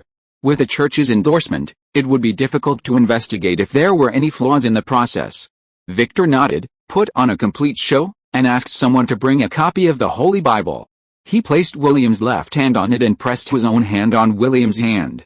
Ready, he leaned over to William's ear and asked in a gentle, yet audible voice, "Your Majesty, William Otto, do you object to your son, Rudolf Otto, inheriting the throne of the Confederation of the Rhine, including all the rights and obligations now vested in you, after you ascend to the throne of the God of Light." Rudolph wiped his tears and said, "If the God of Light can bless my father with long health and health, even the crown is worthless to me." His words were so heartfelt that many were moved to tears. Then, everyone present held their breath, awaiting Cardinal Victor's announcement. Victor hesitated to announce William's non-objection, but instead counted down to 100 in a low voice. The countdown was heard only by the Grand Duke of Mainz and the Grand Duke of the Palatinate nearby. Count Ranka and the others, observing the lip movements, agreed that this was the proper course of action, so they remained silent and waited. In the bedroom, no sound escaped except Antonia's sobs, though she hadn't yet become dehydrated from her tears. At this moment, though his eyes were wide open, William's visions were a revolving lantern of life, flashing through his mind. Suddenly, a scene from years past flashed through his mind. It was at a manor outside the city. Farmers were harvesting golden beans in the fields. He and Frederick were sitting by the fields. He had written Frederick numerous notes, all of which he had taken. Recalling the contents of the notes, William suddenly remembered that rearranging the notes would cause a disaster, but he had forgotten about them after taking the medicine. William, realizing something was amiss, snapped back to his senses. Seeing his son and ministers nearby, he knew he had to warn them of Frederick's potential plot. Everyone in the bedroom watched as King William suddenly shuddered, pulled his right hand away from His Highness Rudolph's grasp, and sat up, paralyzed for years.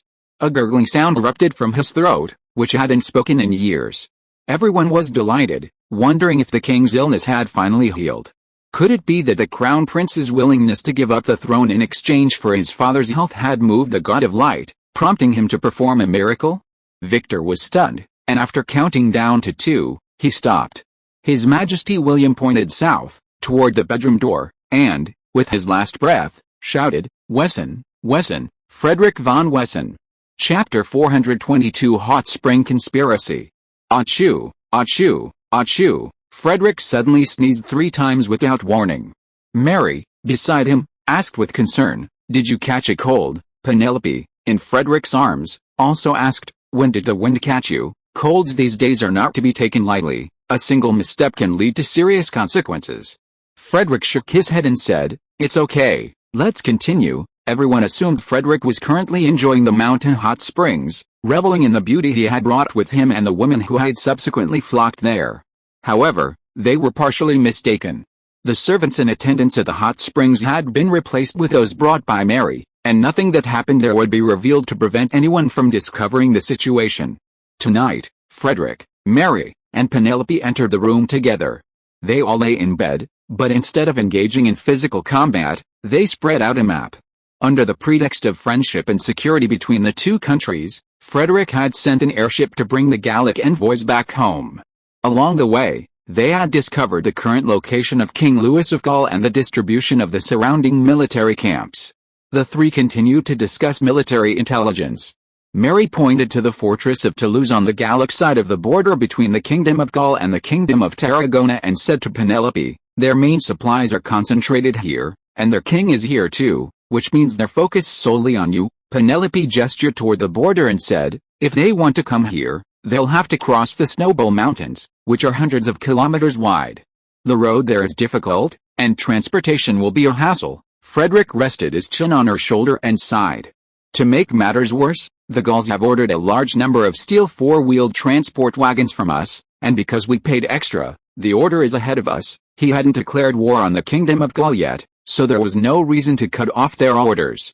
Penelope understood the difference between personal relationships and national interests, so she said nothing. Mary pointed to the sea beyond the 2 extremes of the Snowball Mountains and asked, "What if they ship?" Penelope replied, "The northern waters are disrupted by ships from the Kingdom of Lisenberg, so it won't be a problem. The southern waters are Petro's domain. He's the dominant maritime power there, and we can't win him over. He's declared neutrality. Without his approval, the Gauls can't even get a chicken here." Frederick pointed at the Snowball Mountains and said, "The difficult road means it's going to be difficult for the Gallic army to get there and back." Penelope quickly said, "There are fortresses at both ends of the main mountain passes. It's difficult to capture them quickly and trap them." Frederick said nothing, but pointed to the city of Lemon, the westernmost city of the Helvetic Confederation. The 2 understood his meaning. If the Gallic army crossed the Snowball Mountains westward and entered the Kingdom of Tarragona, and the Helvetic Confederation attacked Lemon from the east, they would be faced with a difficult choice. Mary frowned and said, I hired mountain mercenaries and calculated that the Helvetic Confederation's siege was threatening, otherwise we would have begun to recapture it long ago. Penelope continued, on my way here, I passed by the city of Lemon and examined the surrounding terrain. The city is at the southernmost tip of Lake Lemon. A corner of the lake jets into the city like a slice of cake, with two rivers flowing through it. The city is surrounded by mountains to the east and west, and only the narrow strip between the mountains and the lake is navigable. The Gauls have built a complex of fortresses along the main road north of the city and on the hilltops. A large army would have to work hard to destroy them. After a moment's thought, Mary said, the best time to act is when you have the main force of the Kingdom of Gaul firmly glued together like glue, thus providing conditions for Lemon. Frederick asked Penelope, if we can solve your food problem, can we do it? Penelope said proudly, our soldiers are also very brave. The next moment, she hurriedly added anxiously, but my father is worried that the Gauls will collude with the pagans. If the pagans make any moves on our borders, we'll tie up a large number of our forces. If we divert these forces, our defenses could be breached, and worst of all, our western territories could be occupied. Frederick nodded. This world's geography was both similar and different to his homeland. The Sahara Desert had become a rainforest, and the Caucasus Mountains had disappeared, connecting the Black Sea directly to the Caspian Sea.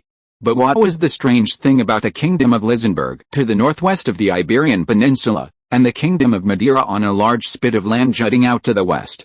This geographical shift divided the ocean currents.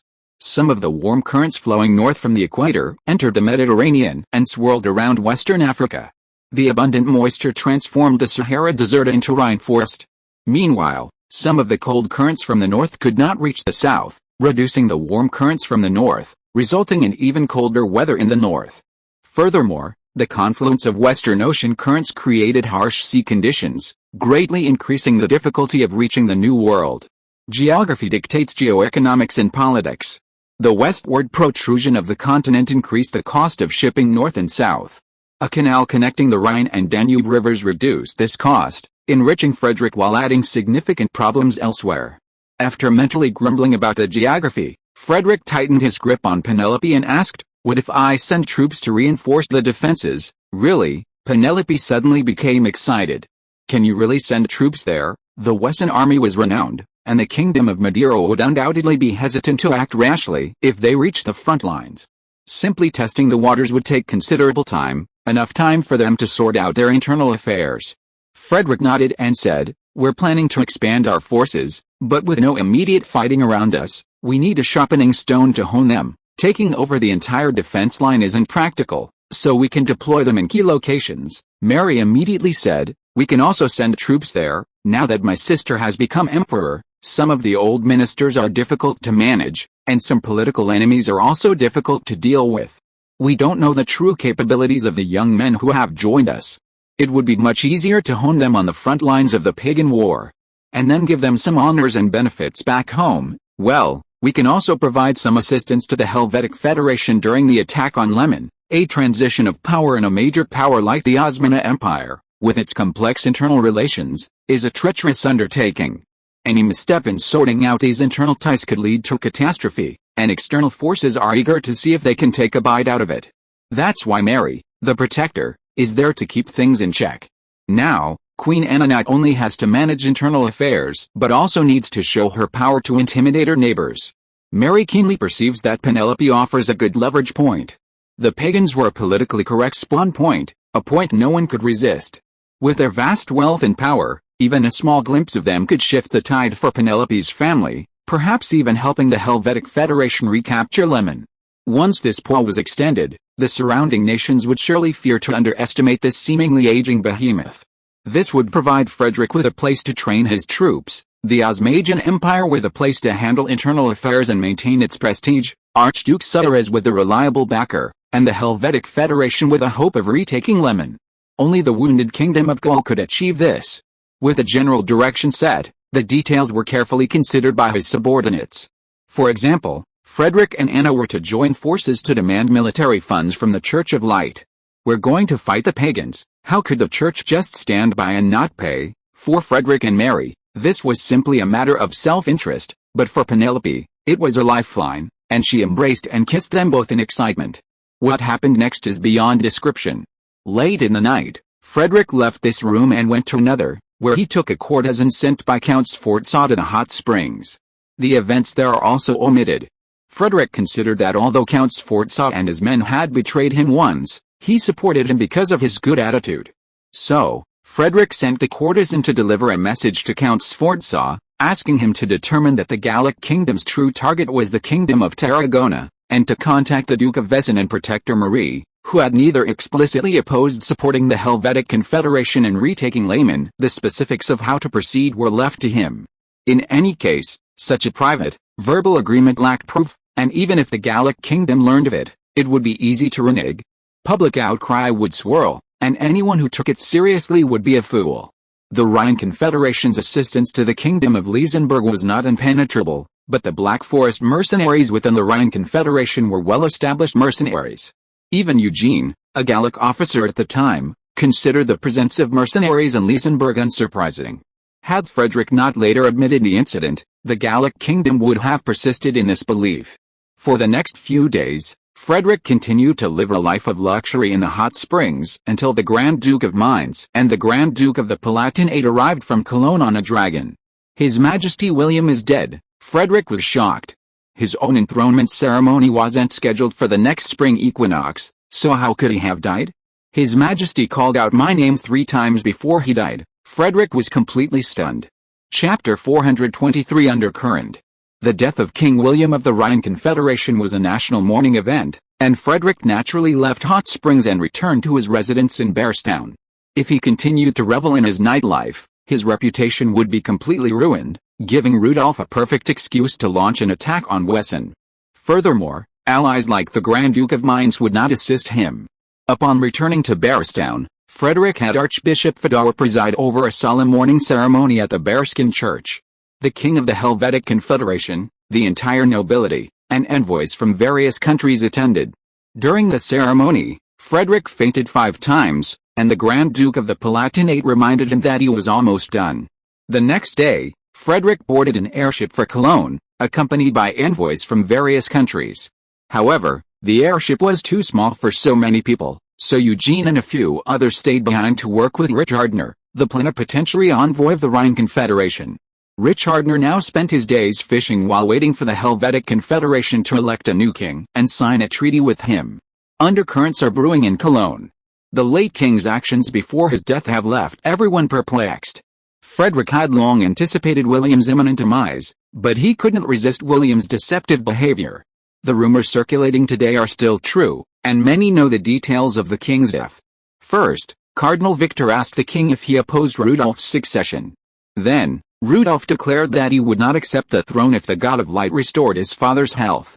Then, the king, paralyzed and mute for years, sat up and called out Wesson 3 times, finally dying with his eyes wide open.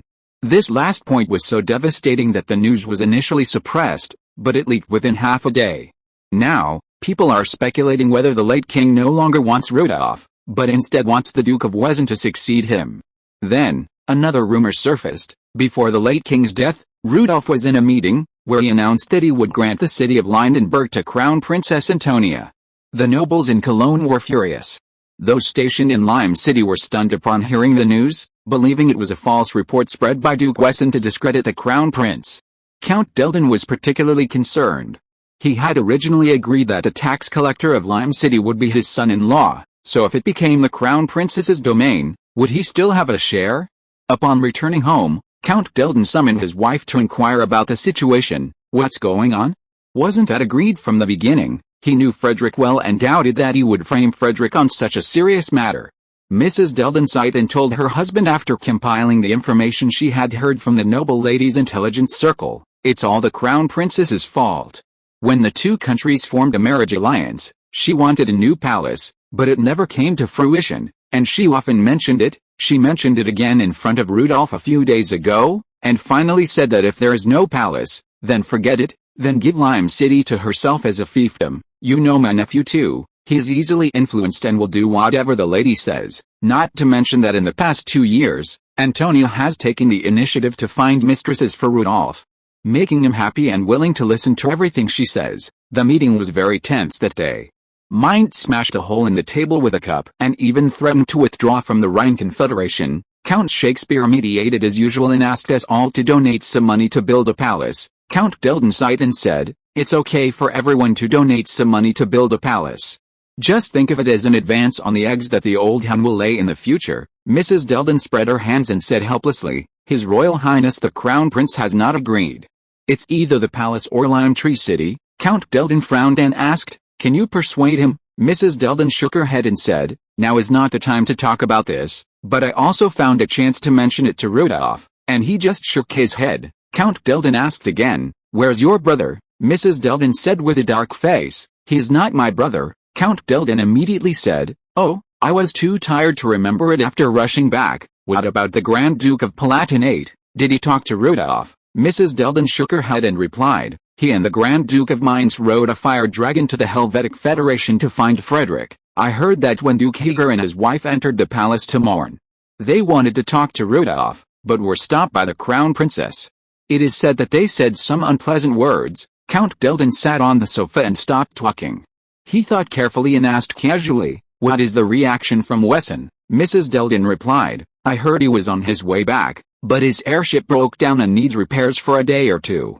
Given the headwind, he might arrive in 2 or 3 days. The Grand Duke of Mainz and the Grand Duke of the Palatinate have already returned on their dragons." Count Delden nodded and continued to ponder. Mrs. Delden continued, "Everyone is asking what other families think of the late king's actions before his death, but no one has expressed their views." Count Delden nodded slightly, sat on the sofa for a while, then paced back and forth in the living room. Similar conversations were taking place in all the noble families. The heads of household were confused, privately speculating about the late king's final intentions, while keeping their own opinions to themselves, leaving it to the ladies to inquire about the opinions of other families. That afternoon, Mrs. Delden arrived at Count Ranka's house, wearing a black dress, a matching black hat, and a black veil. Today's morning salon was initiated by Count Ranka's daughter-in-law. Over a dozen ladies, all dressed in black, sat together in a ritual chant, wishing the late king a happy repose in heaven. Then, they shared stories in remembrance, before finally enjoying a free exchange of ideas. Lady Delden arrived late, and by the time she entered the tea room, everyone had finished telling stories. She sat down and apologized to her host. "My husband returned this morning. He caught a cold on the way home in such a hurry, and his grief has overwhelmed him. He developed a fever before even reaching the city, and now he's lying in bed, constantly calling out for the late king." Someone beside her whispered, "The story's finished." Lady Delden nodded. "I know." Everyone was speechless. They simply wanted to hear the opinions of the nobles of Lime Tree City. To remain silent at this point was to express one's position. But such a wait-and-see attitude held little weight. At this moment, the wife of Baron Harold, the tax minister under the Grand Duke of Mainz, said, "Alice, I heard that Duke Wesson, while abroad, was deeply saddened by the news of His Majesty's passing. He immediately held a memorial service in the church, during which he fainted 5 times. Her face was filled with grief, and at the end of her speech, she stretched out her hand, spreading out her 5 chubby fingers. Everyone knew about this, and while they all praised Duke Wesson for his loyalty and support for the late king, they secretly complained that Baron Harold had 2 ring marks on every finger except her thumb. Many people secretly blamed William, asking him to die peacefully instead of making such a scene before his death. Everyone was uneasy. Meanwhile, Frederick, who everyone thought was still on his way, had quietly entered the city alone, disguised himself, and instead of returning to his mansion, he entered a house that looked completely unrelated to the canton of Wesson. In the secret room, he was surprised to see his contact from Weissenberg.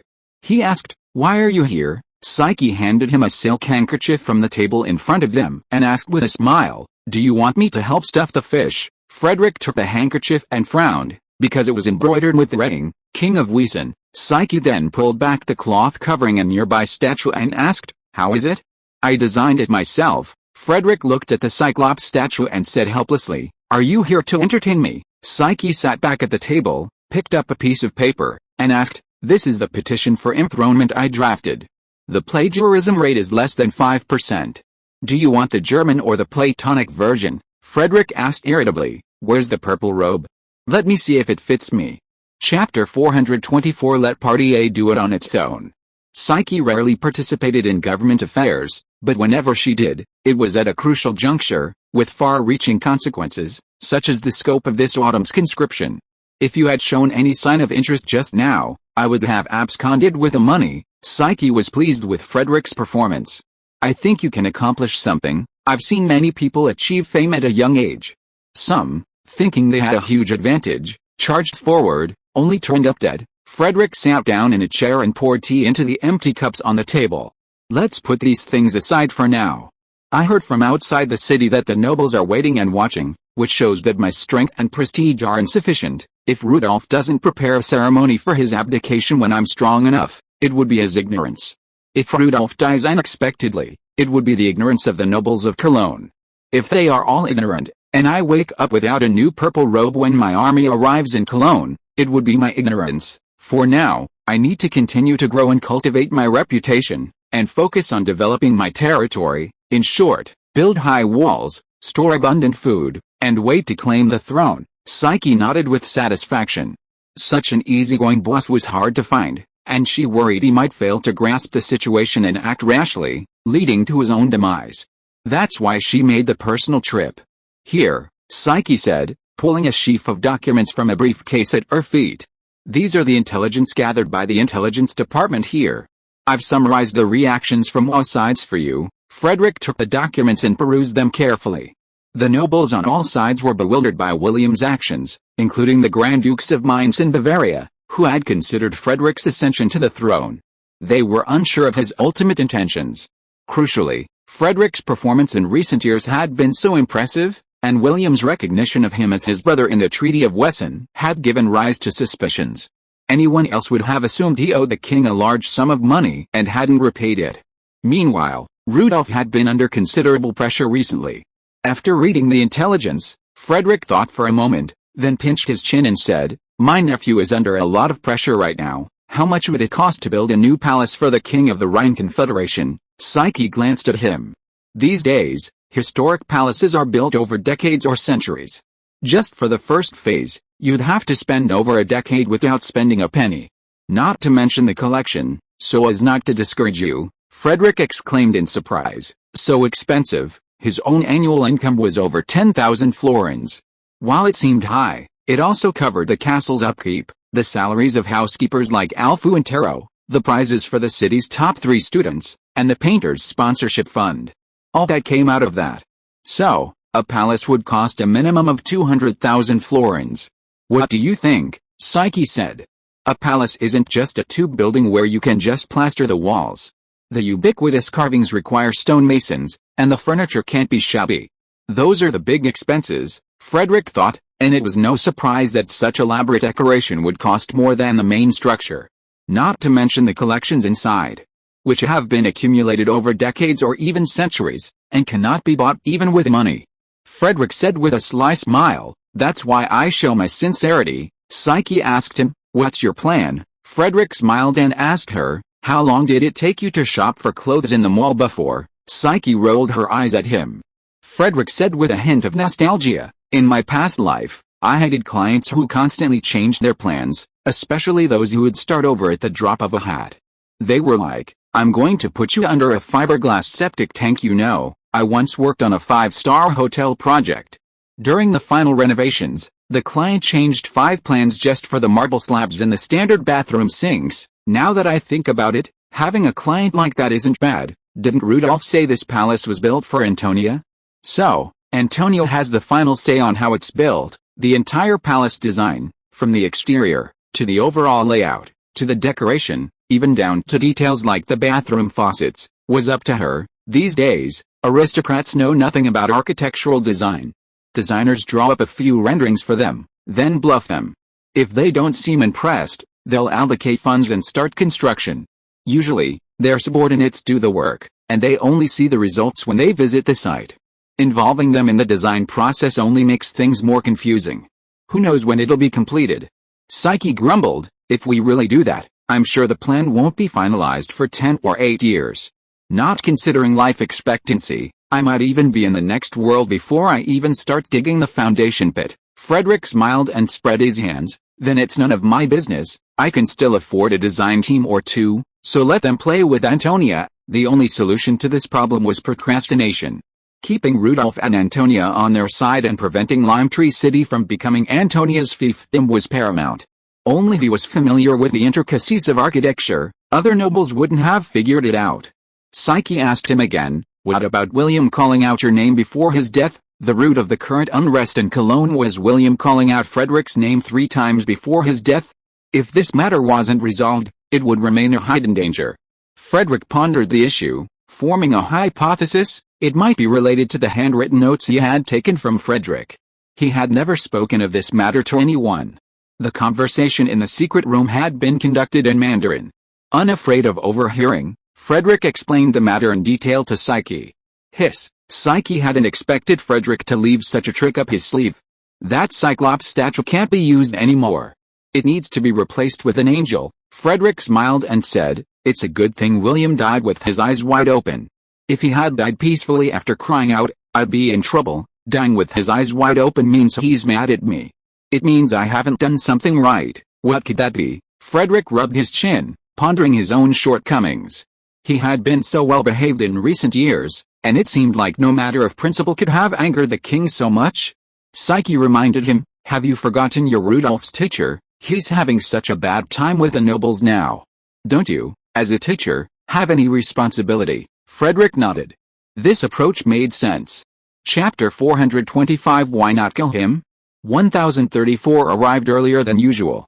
That evening, a sudden howl of the north wind blew, clouds from the sky pressed down towards the earth, and around 9 o'clock, small snowflakes began to fall. Late at night, in the warm palace bedroom, Rudolph leaned against the headboard, Antonia lying beside him, having just drifted off to sleep, eyes rolling. Rudolph had been under immense pressure recently. First, his attempt to grant Lime City to his wife was met with unanimous opposition and even threats from his ministers, leaving his authority completely shattered. This matter wasn't over yet. Then, his father suddenly died, and his father's pre-mortem manipulations made it seem as if he would lose his share of his father's inheritance. Most infuriating of all were those nobles who had come to visit, their father's body still warm and his funeral still unattended, showing no sorrow, only thoughts of Lime City. The more he thought about it, the angrier he became, and he couldn't help but clutch something tightly, his anger flaring up. Ouch! Antonia didn't wake, still slumbering, only groaning. Antonia was dreaming. In the spacious living room, the walls were draped with exquisite tapestries from the Great Stone Empire, the floor was covered with soft, pure white snow bear fur, and an enamel vase against the wall was filled with lifelike crystal glass flowers. A crystal-faced rose-shaped air conditioner quietly vented warm air in the corner. Antonia dreamed she was sitting on a sofa, wearing a colorful silk dress, holding a thin, eggshell-thin porcelain cup imported from Teoho Stone, filled with tea brewed with paladin fruit, also sourced from Teoho Stone. Whenever she spoke, the once high-ranking nobles around her nodded in agreement. Just as she glanced around, ready to find someone to ridicule, just as they had done to her, Rudolph woke her with calcium oxide. Antonia felt helpless before fainting again. Her husband had usually seemed gentle, even weak, but after their marriage, she discovered he was more beastly than an animal.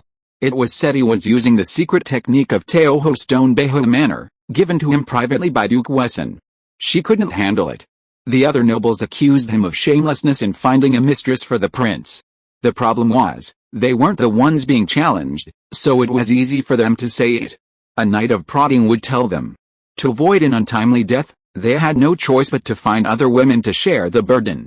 But this was a period of national mourning, and the situation was strange and dangerous. Rudolph and Antonia didn't have the courage to call their mistresses.